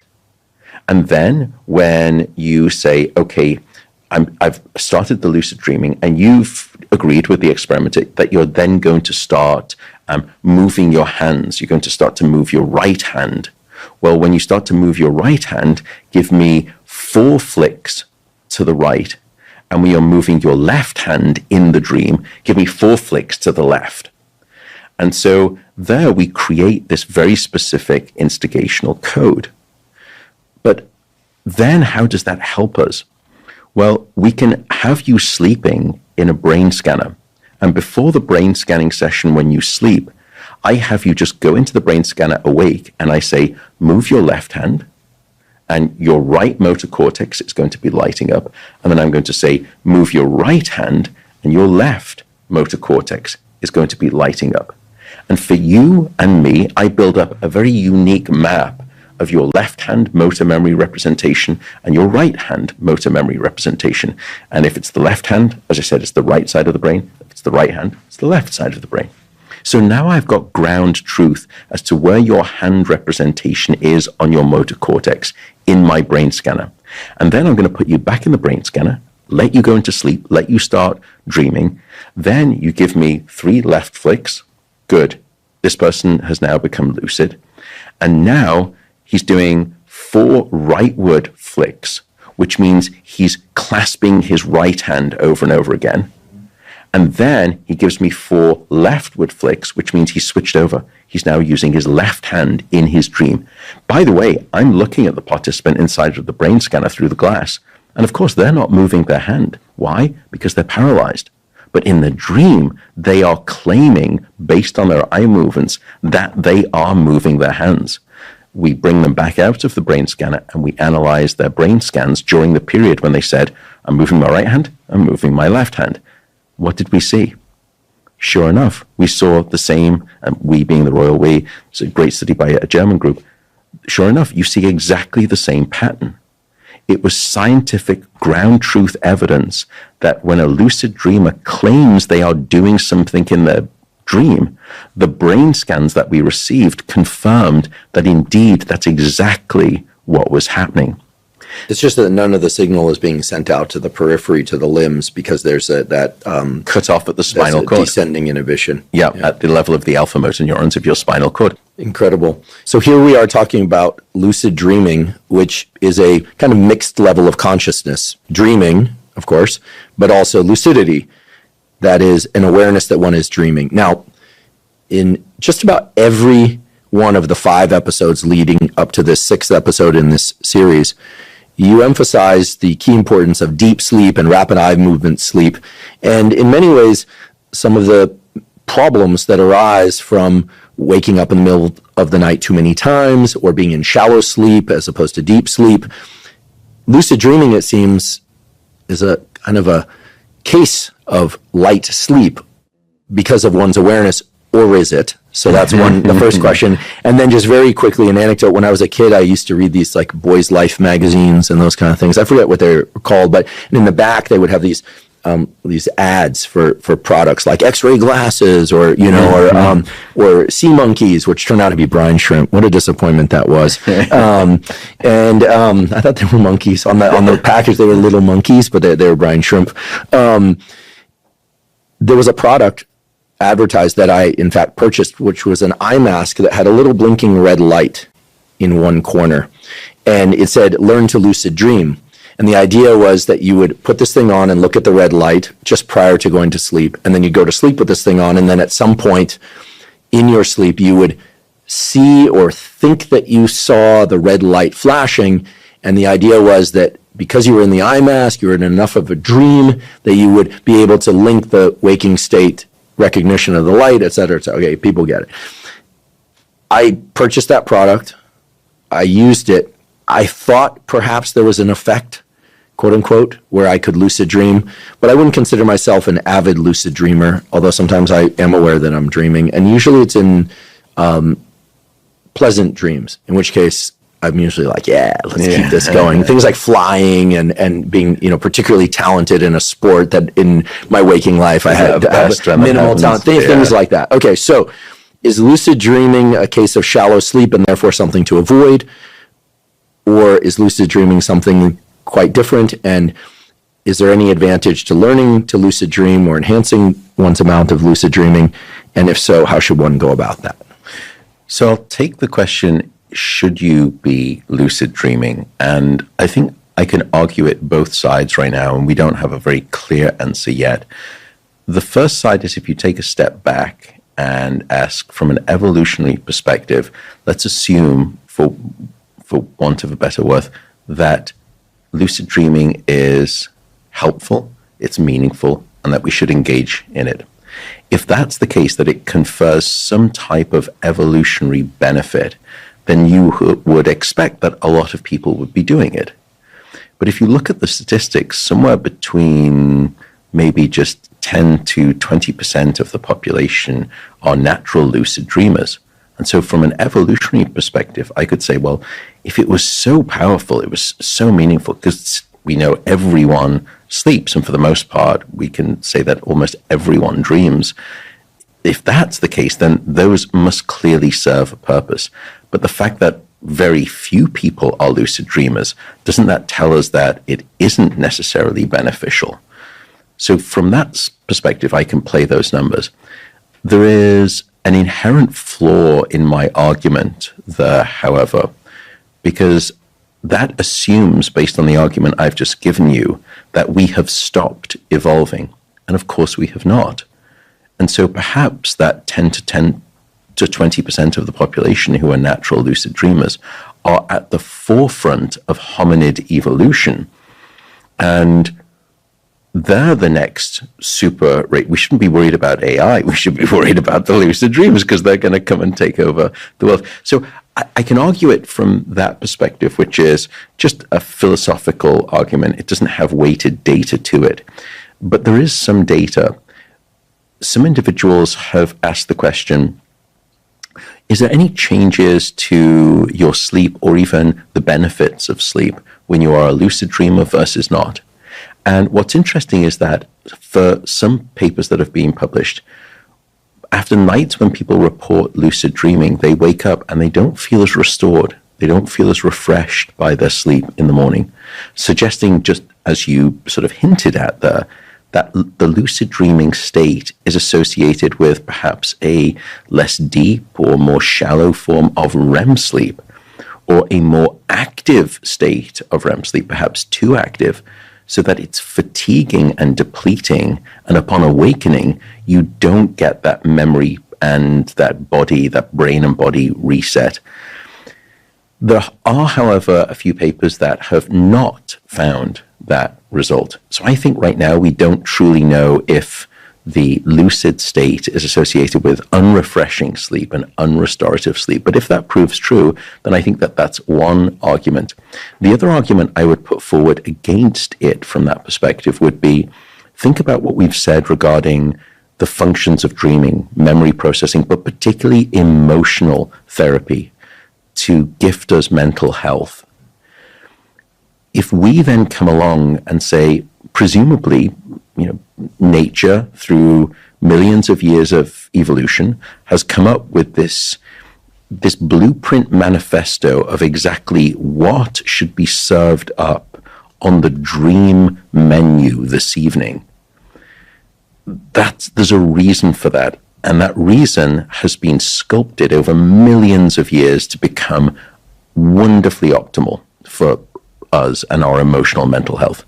And then we come along in the space of a lifetime, and perhaps you could argue a little bit hubristically, we think, I perhaps know a little bit better than a couple of million years of evolution.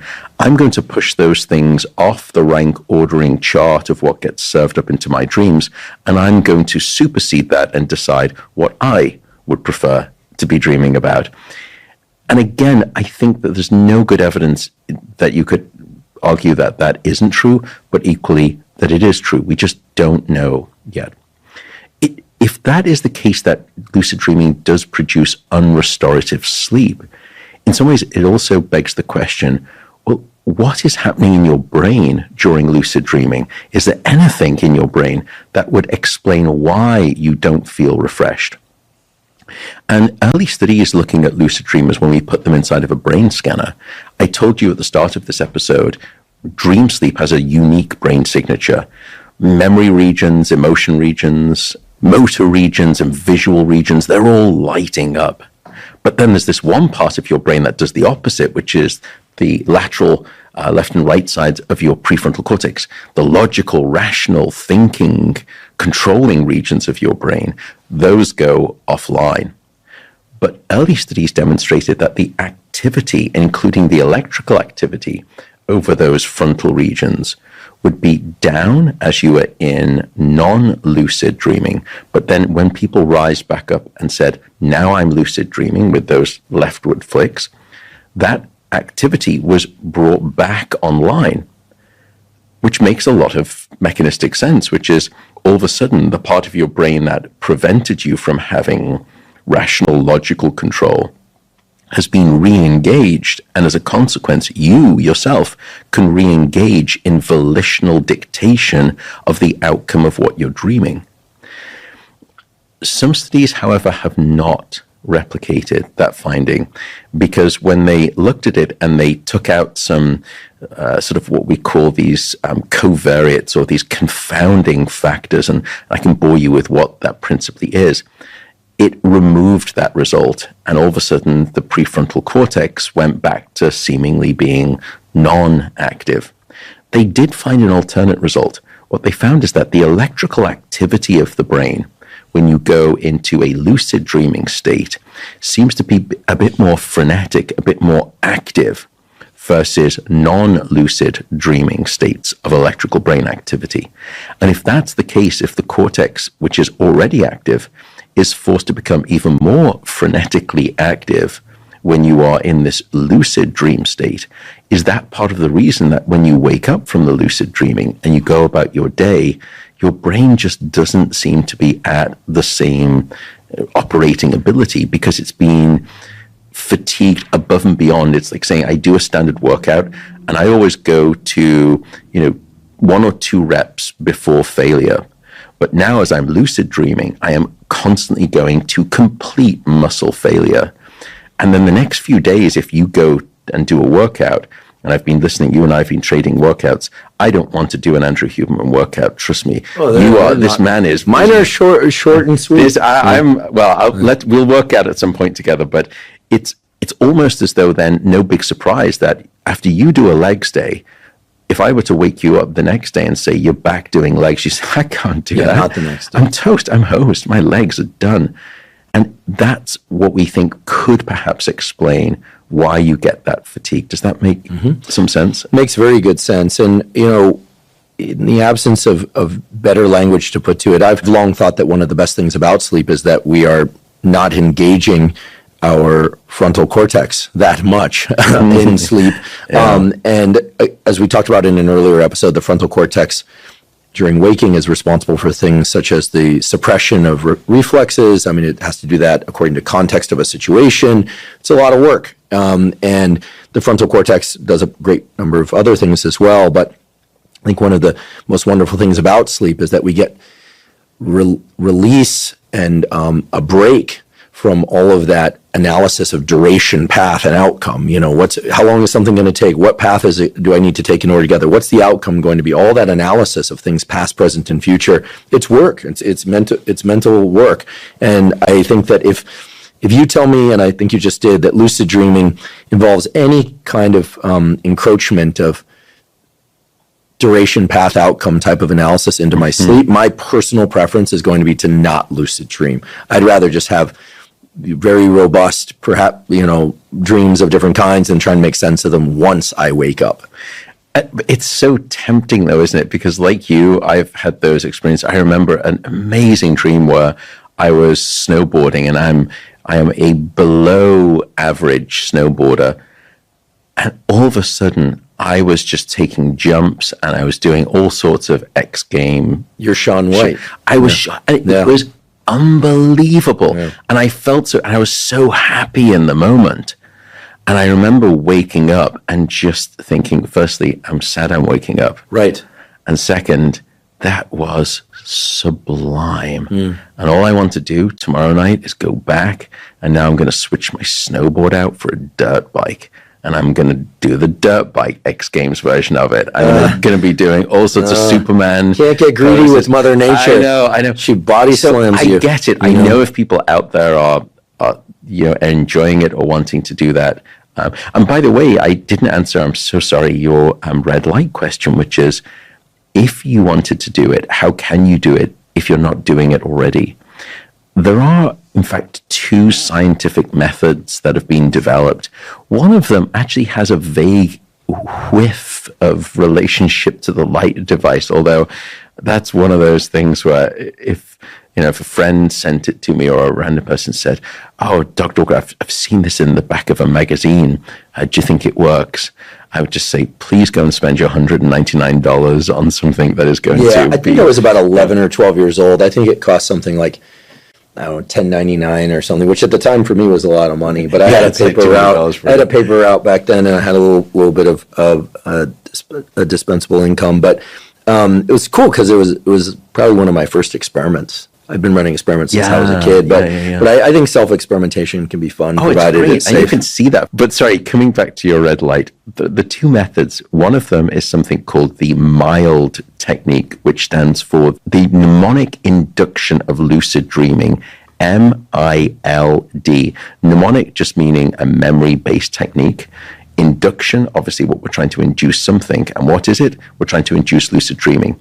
And it's a very simple technique, which is that you consistently rehearse before bed this notion that I will remember my dreams and I will instigate control in my dreams. And you do this, and it sounds just so hokey and non-scientific.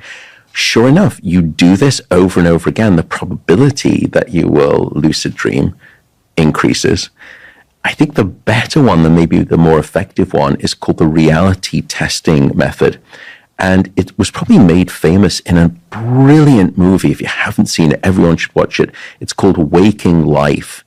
And it is an amazing, Richard Linklater, the director. Just for the philosophy alone in it, it will blow your mind. It's exceptional. But it's a beautiful treatise on dreaming and lucid dreaming.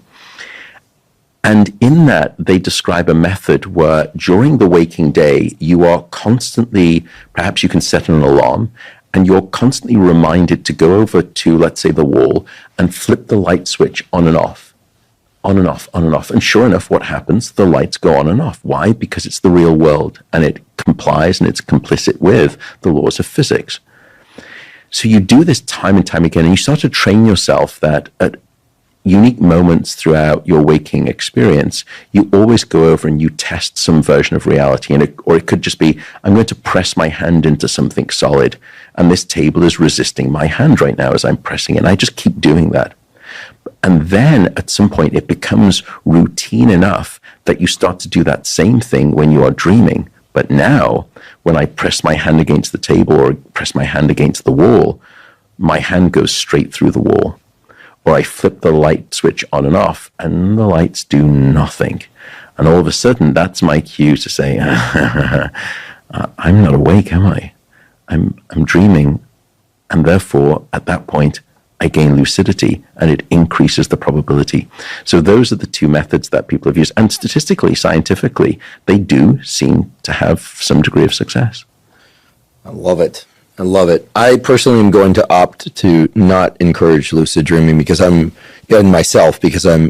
working on getting my sleep deeper and longer through the night with fewer waking episodes. We will get there. We will get there. Using the tools described in the previous and this episode of the series that we're doing here. My sleep's been excellent at times, pretty good at other times, and lousy at others, which I think makes me well qualified to talk about tools for sleep because I feel like I've come at it from every level of performance. Very much. And by the way, shield and sword in hand, I'm right there by your side. We'll make it happen, don't worry. Well, thank you, truly. Okay, so sadly, we are nearing the end of this 6-episode series, and here we are in the 6th episode. However, last night, before leaving the studio, I decided to put out a word on social media, on X, aka Twitter, and on Instagram, asking people what questions they have about sleep. And I made it very broadband. I said, ask anything you want about sleep. Matt Walker will do his best to answer. And of course, we had thousands and thousands and thousands of questions. Great. And we're grateful. Let's push on through till dawn, which completely violates every one of the 6 episodes. Right. No, they'll benefit. We'll struggle. However, we were able to bin those responses into most frequently asked, most frequently liked, etc. And so while we can't ask every question of you, what I thought would be fun and very informative for the listeners is to ask 10 of the most popular questions. Fingers on buzzers, no conferring. Here we go. And these are questions for which I think there are practical answers. And so we'll do this not in rapid fire Q&A, but in, let's just say, abridged format. And then perhaps we have you back another time to answer more of the questions. Before we get into these questions, I will say that many of the questions that were asked by the audience in those comments were in fact answered in the earlier 5 episodes of this podcast series with Matt Walker, as well as the one that we held today on dreams and lucid dreaming. So if you don't hear the answer to these, to your question here, and you have a burning question, chances are your question was answered in a previous episode, and all of those episodes are time-stamped in a lot of detail so people can navigate quickly to the topics most of interest to them. So without further ado, questions from the audience. First question is about best practices for managing rumination and negative thoughts when trying to fall asleep. Meaning, if somebody is ruminating and they're having negative thoughts when they're trying to fall asleep, what should they do in order to get past that and fall asleep? Short circuit. You need to short circuit that situation. And the way that you can do that is through a variety of methods. There are multiple methods for short circuiting rumination. The first I would recommend, and it's something I practice, meditation. But really, all of these that I'll describe are about getting your mind off itself. That's the biggest problem regarding anxiety and sleep onset insomnia, which is what I think this person is describing. So meditation allows you, it's either guided and you're speaking about what you should be doing with your breathing, or relaxation guided meditations. All of those stop your mind from being able to play on itself and go through that Rolodex of anxiety. You can do breathing techniques. You can listen to sleep stories. You can do your own type of body scan. Anything that you can do, and something we described, which seems to be a quite effective method, is taking yourself on a mental walk. Close your eyes, and a walk that you know intensely well with vivid 4K detail. Replicate that to the letter. Left foot on the first step, down the steps, take a right out the driveway, up I go, walk up the hill, look to the left, the bay is out there, it's 5 p.m., the sun is starting to set. That level of detail, and usually when you do any one of these things, The next thing that you remember is that you're waking up in the morning because you are able to short circuit. That would be the best advice. Terrific. And I must say, the other night, I woke up in the middle of the night and was having a little bit of trouble falling back asleep, and I used this mental walk approach, and it worked very, very well. So thank you.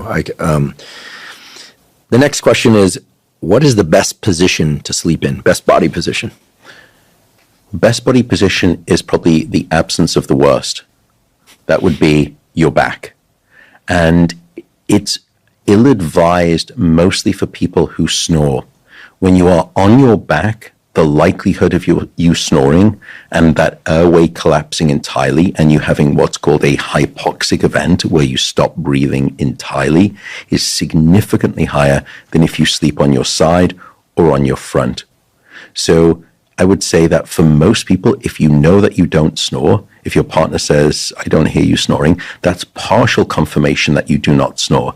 If you are curious, and everyone should be curious as to whether they snore, I would say download an app, and we can link to it. I have no affiliation with whatsoever. I pay my money, I think it's like pennies on the dollar, I think it's like $2 a month or something. And it is called Snore Lab. So the word snore and then LAB.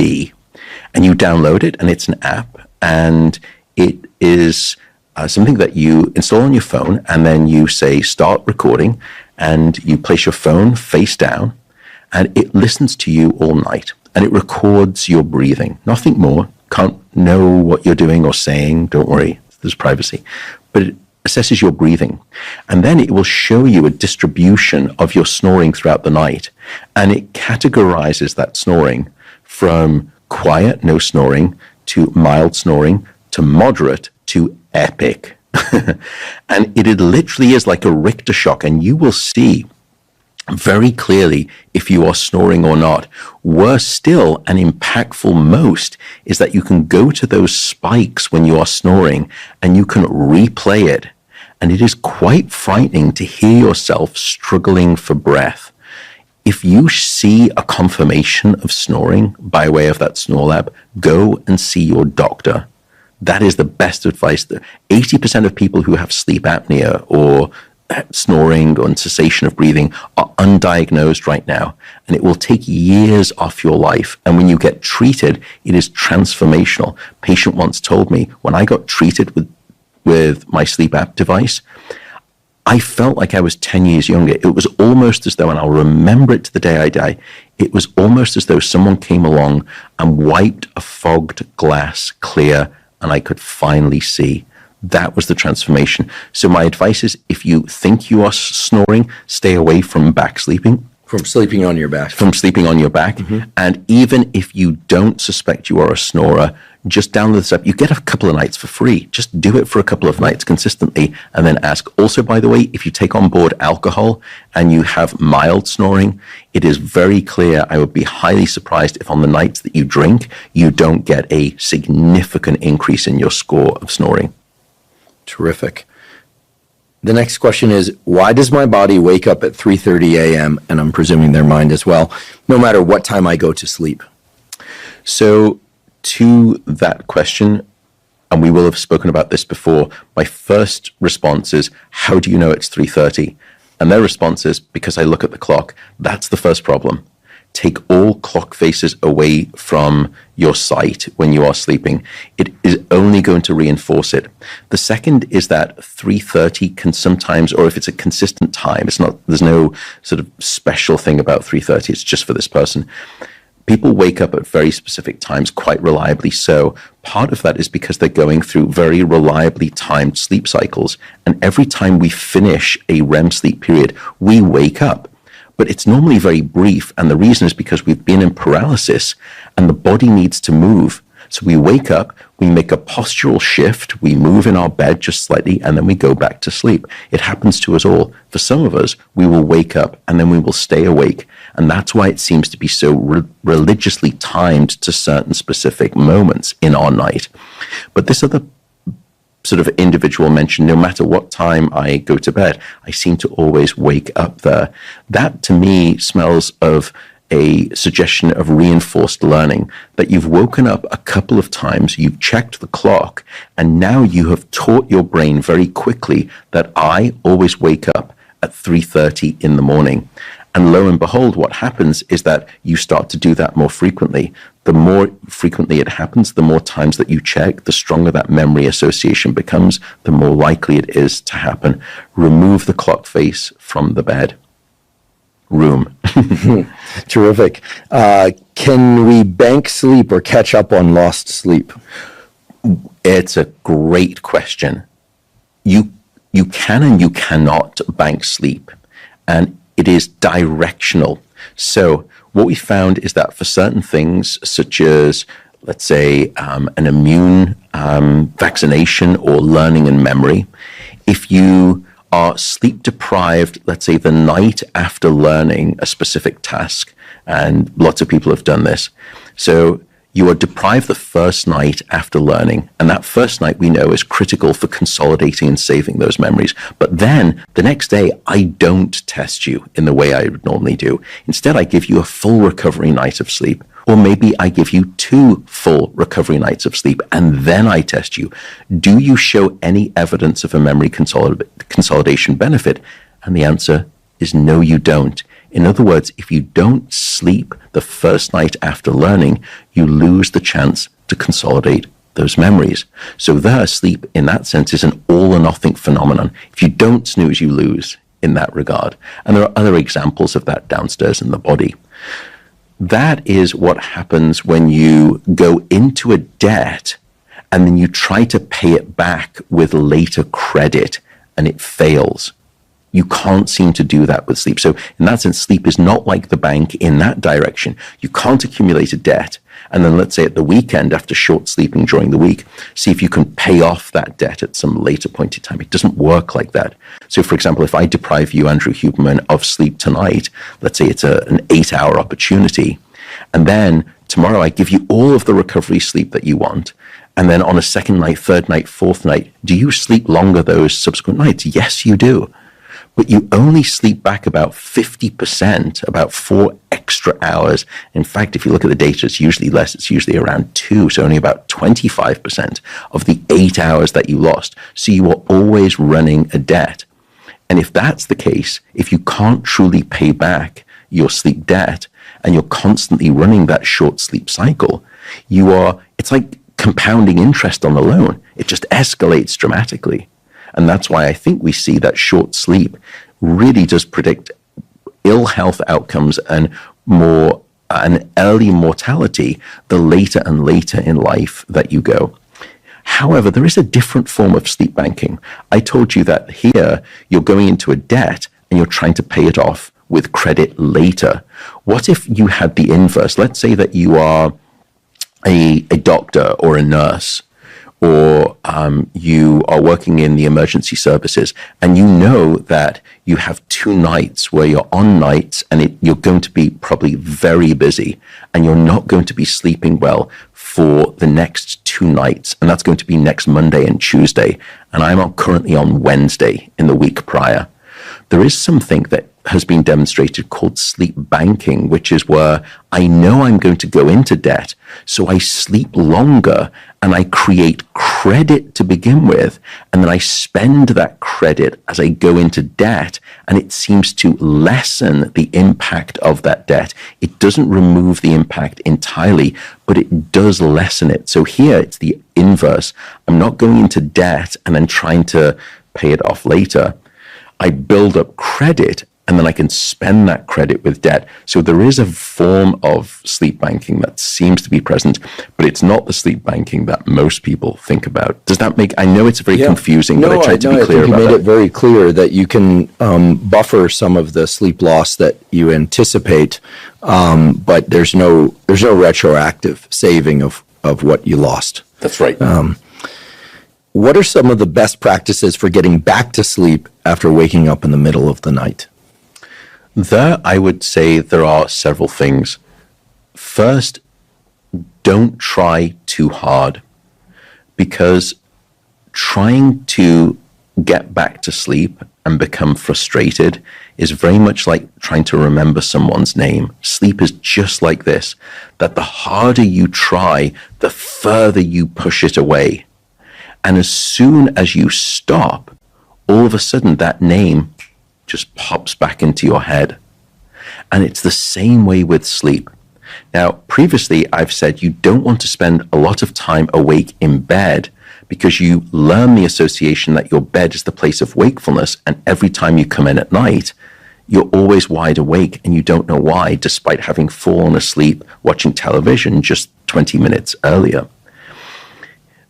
The other suggestion, however, is most people don't want to get out of bed. It's dark, it's cold, I get it, I understand it. The other thing to do in this situation is enjoy the concept of rest.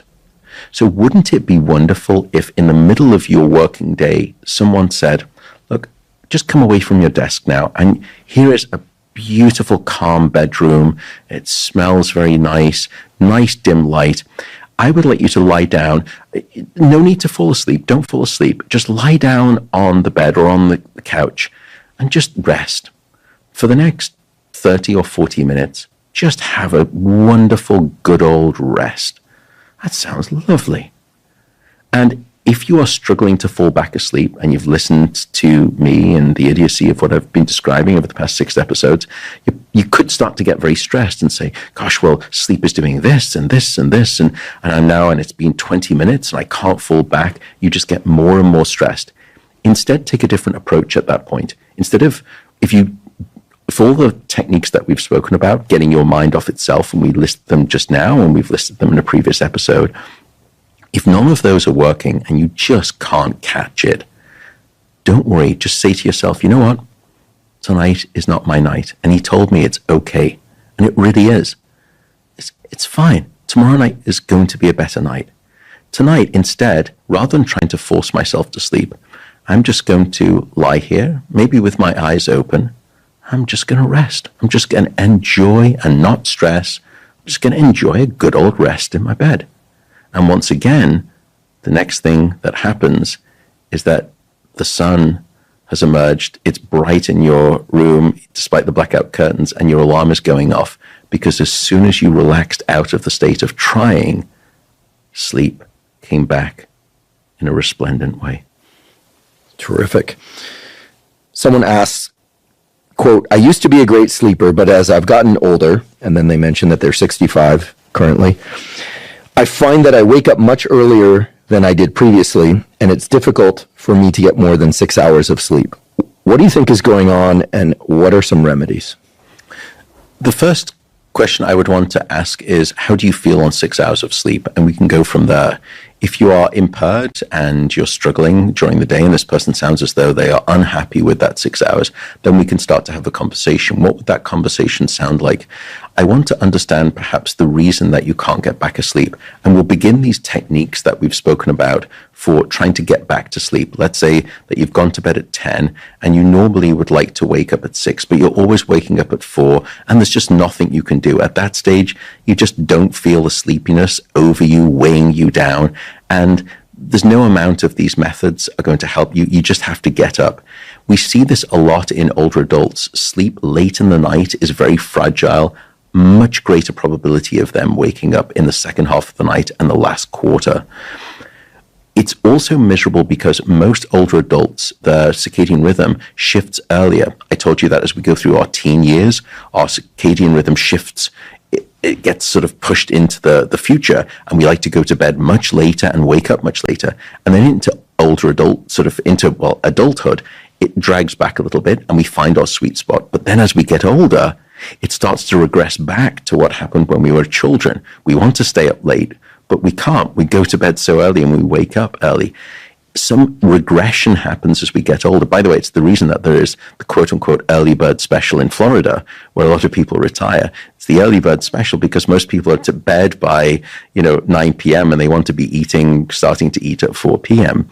So how do you deal with that? One way is you can use one of the 4 methods, the 4 sort of macros of good sleep that we spoke about, QRT, quantity, quality, regularity, timing. Here I would say, see if you can delay your bedtime as best you can.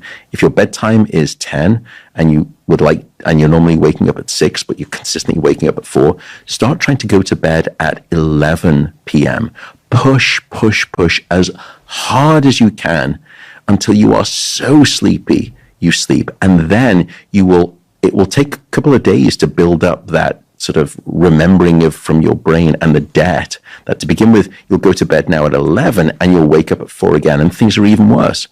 But after a while, you're building up this pressure to sleep. And all of a sudden, you're going to bed again at 11, but your brain thinks, I have had 4 nights of now just 5 hours of sleep. I'm not doing this anymore. I'm going to sleep through until 5. And you can keep moving your schedule later, because when older adults are waking up at 4 and they can't get back, it's also miserable because the rest of the world is asleep.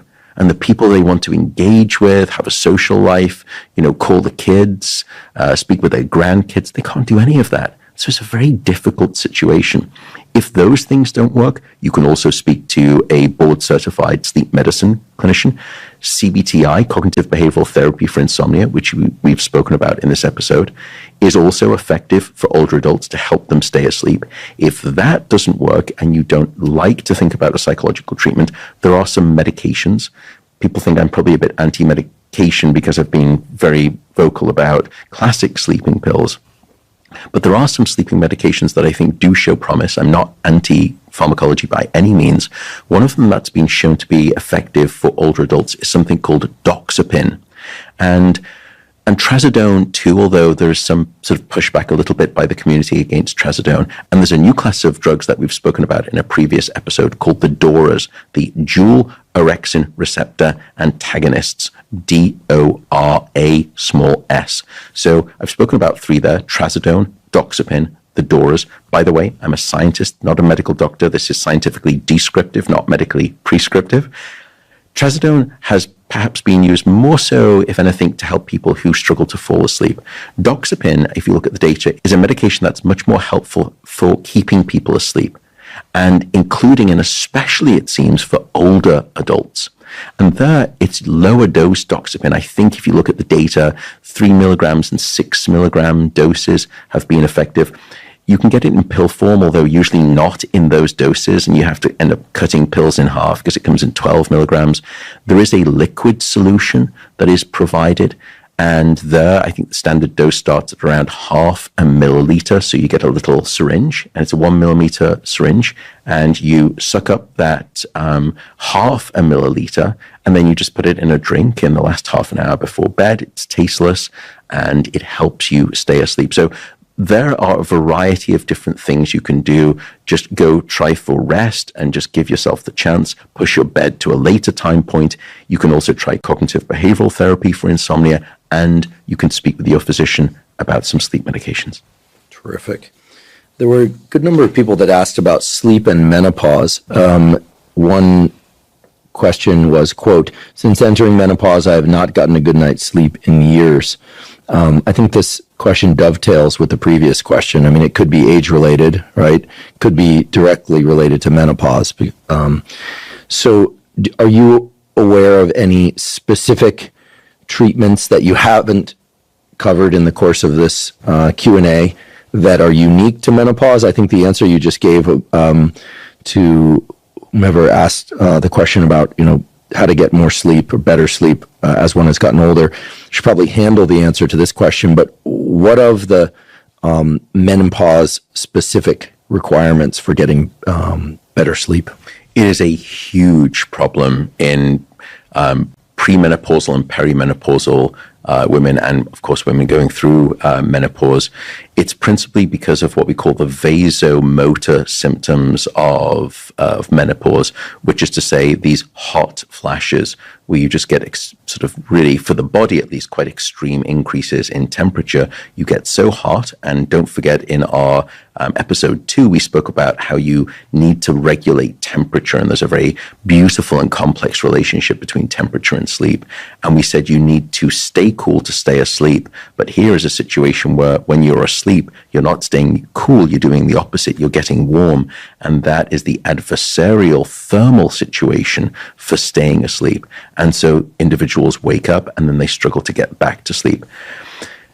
I would say, and we know the reasons why too, some of the other issues with sleep are problematic. It has to do with some of the sex hormone changes. And I think I've myself have released a podcast on this specific issue. And I won't go into the mechanisms as to why. I'll speak about the treatments. One treatment, which is non-medication based, is trying to make your bedroom cool, but also using these smart mattresses. Now, I've spoken to Matteo, the CEO of 8 Sleep, another fantastic product, and he has had a huge amount of feedback from menopausal women saying that that cooling mattress has been very helpful for their vasomotor symptoms. So that's one method you can go down. The other is a medication method. And here I need to be very careful. I'm going to speak about bioidentical hormone replacement therapy for menopause. Now, there's a lot of controversy. Again, I don't have a horse in the race. I would simply say, if you want to think about this, you have done a fantastic podcast on female health and female reproductive health. I know our friend Peter Attia has got a very clear stance on female hormone replacement therapy and the absence of fear one has to have around the risk of breast cancer. And if you listen to him, he will excise, or at least he has disabused, I think, many people of the belief that that is a concern. But it's a very personal choice. It's a woman's choice. No one but a woman can decide. But I would say that when women have gone into bioidentical hormone replacement therapy, one of the things that benefits is also sleep, because it brings back under control some of these symptoms. It reinstigates some of the renormalization of aspects of reproductive hormones. And those are things that can promote sleep, which when they become absent through menopause are causing sleep disruption. Great. Someone asks, what does it mean if I can remember my dreams? Conversely, what does it mean if I cannot remember my dreams? Mm-hmm. Does this have any reflection on my sleep quality? Well, some of this was addressed during today's episode, but maybe just to give a short recap response, how would you respond to this? So I would say that just because you remember your dreams or you don't remember let's say you don't remember your dreams, many people will ask me then, does that mean that I don't get REM sleep or I don't get enough REM sleep? No, absolutely it doesn't. There seems to be no correlation between how much REM sleep that you're getting and whether or not you remember your dreams. That's, I think, point number one. Point number two is that there doesn't seem to be a strong correlation between you remembering your dreams and the quality of the waking day that ensues as a consequence of that dream remembered sleep from the night before versus dream non-remembered. The only time that we've got a little bit of data comes onto what we've spoken about today, which is lucidity, which is a different sort of one-up level of dreaming. There, maybe there's some unrestorative sleep argument. But for the most part, I would say, do not worry if you're not remembering your dreams. It doesn't mean that you are not dreaming.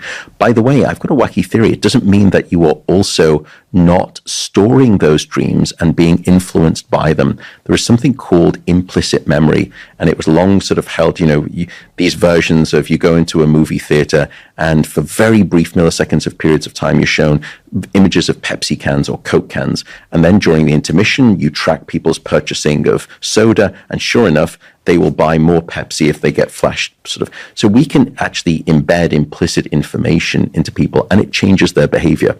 They have no recollection of the memory, but it's clearly there and it's clearly influencing the behavior. What does this have to do with dreaming? I have a theory of dreaming where people, and I told you, most of us forget most of our dreams. And we think when we forget, those dreams have gone. They've evaporated from our brain. What if it's not the case? Have you ever had that experience where you are waking up and you know you are dreaming and you just cannot capture it? And you think it's gone. That's it. I've forgotten it. And then 2 days later, you're in the shower, you're looking at the shampoo bottle, and the label all of a sudden just unlocks the memory of that dream and it comes flooding back. As a neuroscientist, that tells me an important thing. That memory is in existence, but previously it was unavailable. This is the difference between availability versus accessibility. The memory was available, but you lost the IP address to go and retrieve it. Available, not accessible. Now, if most of our dreams are still always, quote unquote, implicitly remembered, but we always fail to have accessibility, those memories, arguably, according to my theory, are always available. They're always in our brains. We just don't have conscious accessibility to them. That doesn't change the fact that our dreams may shape a huge amount of our behavior implicitly. And to me, that's a wild, crazy theory. And someday when I retire, I'll do the study and try and disprove it. Anyway. Love it. What are the key supplements for sleep? And I just have to say, that's a huge topic. That's an entire episode into itself. You and I should probably do intellectual jazz on that at some point. Yeah, we should do that. But let's constrain the question a bit for sake of time. What, if any, supplements do you personally take or recommend to people, with the understanding that many people perhaps do not need supplements? All right, we never want to give the impression that that's the first line approach to dealing with sleep issues. Get your sunlight, get your darkness, get your QQRT right. All of that, if it's mysterious to you, all of that is in the previous episodes of this podcast series. But assuming that someone wants to explore the supplement space, and what do you recommend? What do you take? And please here, I'm going to encourage you to not take into consideration at all what I've ever said about supplements for sleep, because I think it's actually most useful if people get a tapestry of opinions. Please, I'm just going to say that outright. I don't. Say maybe you could say a little bit more about those that you would recommend, and I think they're going to probably overlap because I already sort of know some of them, but. Sure. Recommend, again, I just want to say that never take anything or remove anything from your regimen without talking to your doctor first, but and always make sure that you're doing all the behaviors correctly first. But and there's so many of them, don't eat too close to bedtime, get your morning sunlight, on and on, but the supplements that I recommend when people ask, and for supplement recommendations specifically, are magnesium threonate. Yep. It's more or less interchangeable with magnesium bisglycinate. It has a slight sedative property. A lot of people are deficient in magnesium anyway. And this is magnesium taken about 30 to 60 minutes before bedtime. The other one is apigenin, which is essentially a derivative of chamomile. Yep. And then the third is theanine, which is known to have a mild anti-anxiety component to it. The one caveat is that theanine can be problematic for people that have very vivid dreams. It can often, people say that it makes their dreams even more vivid. And so if you suffer from that or it's waking you up, then I suggest leaving out the theanine. I actually recommend people start with just one thing and then see how it affects them, and then bring more in. I'll put a link in the show note captions to the dosages that were contained within a zero cost newsletter about sleep, rather than list off dosages here. And then people can link to that in the show note captions. Those are the main three. And then there's one other, which, and I use those, by the way, most every night before sleep, and it has improved my sleep dramatically. The other thing that I sometimes use is 900 milligrams of inositol, which for whatever reason I find, again, this is anecdata, makes it easier for me to fall back asleep when I wake up in the middle of the night, especially if I haven't eaten very many starchy carbohydrates in the days preceding. I try and eat some starches after hard training and things of that sort. But sometimes if I'm on a lower carbohydrate regimen, then I find it extra difficult to sleep. So I'll throw in some inositol. I will say there have been nights where I forget my supplements and just fall asleep. And so, it's tough to say exactly what each of those is doing and in what combinations. You always need to think about how much disposable income somebody has.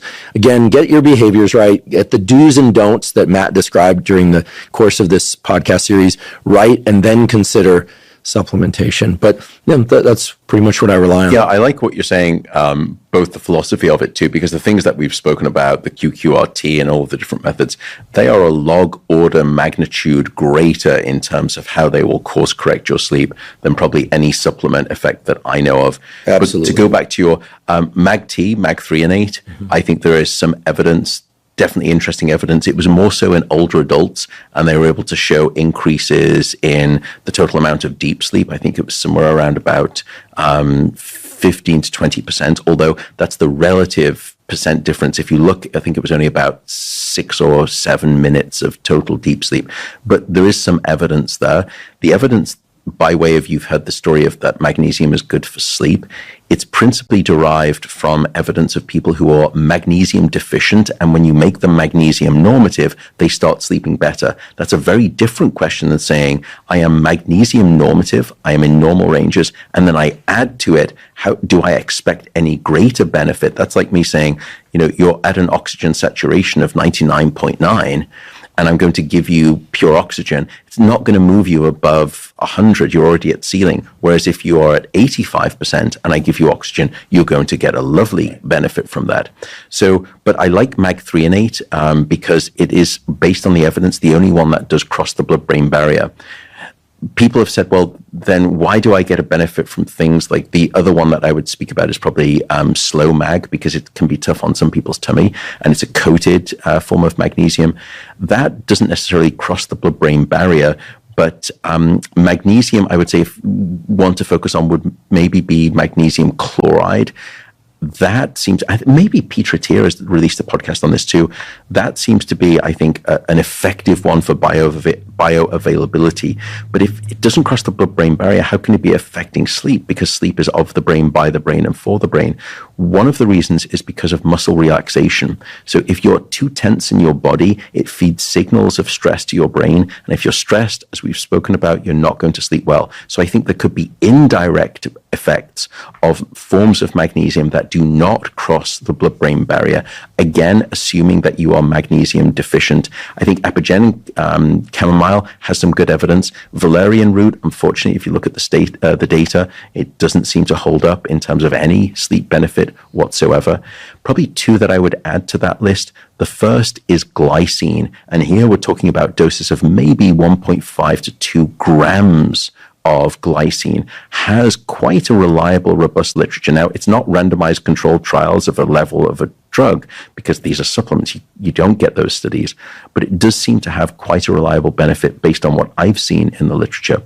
The final one I would say, which has very good data to support its action, is something called phosphatidylserine. Phosphatidylserine.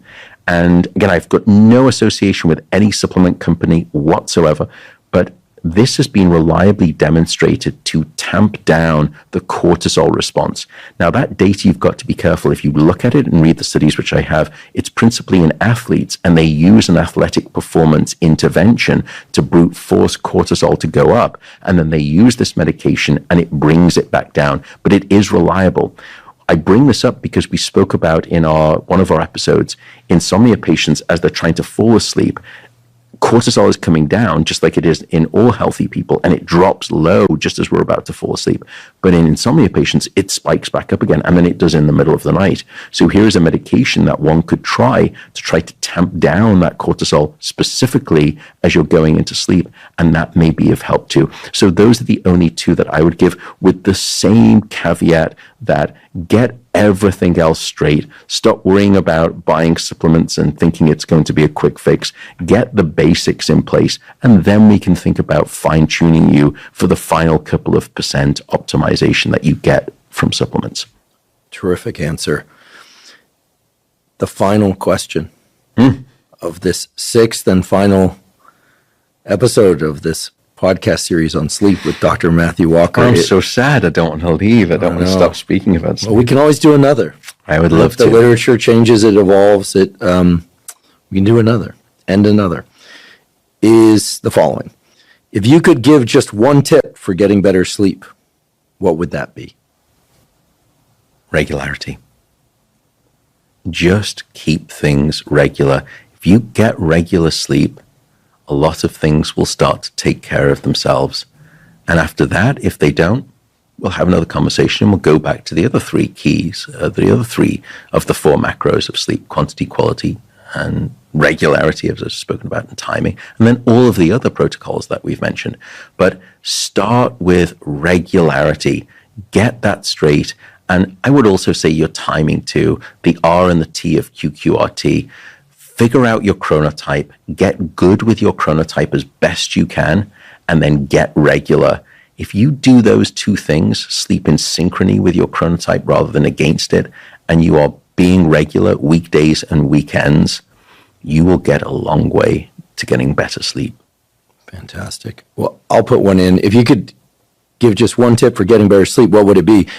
I suggest you listen to all 6 episodes of the Huberman Lab podcast guest series with Dr. Matthew Walker about sleep and ways to improve sleep, because episode 1 covers the biology and the basics of how to get better sleep and what sleep is. Episode 2 gets into the more advanced tools, although I think they are tools that everyone can and should consider. Episode 3 gets into the power of naps, caffeine, food, and the timing of those. Oh, so powerful. Episode 4 gets into the role of sleep in learning, memory, and creativity. What's more interesting than that? Episode 5, we discussed sleep and its impact on emotional health and mental health. And today we were discussing dreaming and lucid dreaming. And here is where I get to say, Dr. Matthew Walker, thank you so much for giving us a absolutely world-class grand tour of this incredible aspect of our lives that we call sleep. And in doing so, also making it extremely clear, extremely actionable at every step, and very, very thorough in a way that really honors the interest and intellect and just real sincere interest in this topic on the part of the audience. So I could not think of a single better person for this series than you, alive or dead. Fortunately, you're alive. And I just want to say, on behalf of myself, everyone else here at the Huberman Lab podcast, and the many, many millions of people listening to or watching this series, thank you ever so much. For having me on, for giving me this opportunity. Firstly, thank you. But also for the generosity of your heart, your intellect, and your willing to disseminate knowledge to millions of people, myself included. It is my privilege to sit next to you, across from you, and I've received so much wisdom and knowledge from you, as so many others have. You are an international treasure. Thank you, Andrew.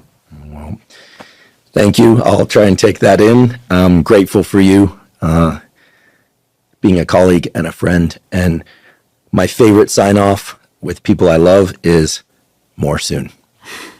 Take care. Thank you for joining me for today's episode with Dr. Matthew Walker. To learn more about Dr. Walker's research and to learn more about his book and his social media handles, please see the links in our show note captions. If you're learning from and or enjoying this podcast, please subscribe to our YouTube channel. That's a terrific zero-cost way to support us. In addition, please subscribe to the podcast on both Spotify and Apple. And on both Spotify and Apple, you can leave us up to a 5-star review. Please also check out the sponsors at the beginning and throughout today's episode. That's the best way to support this podcast. If you have any questions for me or comments about the podcast or topics or guests that you'd like me to feature on the Huberman Lab podcast, please put those in the comment section on YouTube. I do read all the comments. On many episodes of the Huberman Lab podcast, we discuss supplements. While supplements aren't necessary for everybody, many people derive tremendous benefit from them for things like improving sleep, for hormone support, and for focus. To learn more about the supplements discussed on the Huberman Lab podcast, go to Live Momentous, spelled O-U-S. That's livemomentous.com/Huberman. If you're not already following me on social media, I'm Huberman Lab on all social media platforms. So that's Instagram, X, LinkedIn, Facebook, and Threads. And on all those platforms, I discuss science and science-related tools, some of which overlaps with the content of the Huberman Lab podcast, but much of which is distinct from the content covered on the Huberman Lab podcast. So again, it's Huberman Lab on all social media platforms. If you haven't already subscribed to our Neural Network newsletter, our Neural Network newsletter is a zero-cost newsletter that provides podcast summaries as well as protocols in the form of brief 1 to 3 page PDFs that cover everything from neuroplasticity and learning to sleep to deliberate cold exposure and deliberate heat exposure. We have a foundational fitness protocol and much more, all of which, again, is completely zero cost. You simply go to hubermanlab.com, go to the menu tab, scroll down to newsletter, and by supplying your email, you can subscribe. I want to point out that we do not share your email with anybody. Thank you once again for joining me for today's discussion all about sleep with Dr. Matthew Walker. And last but certainly not least, thank you for your interest in science.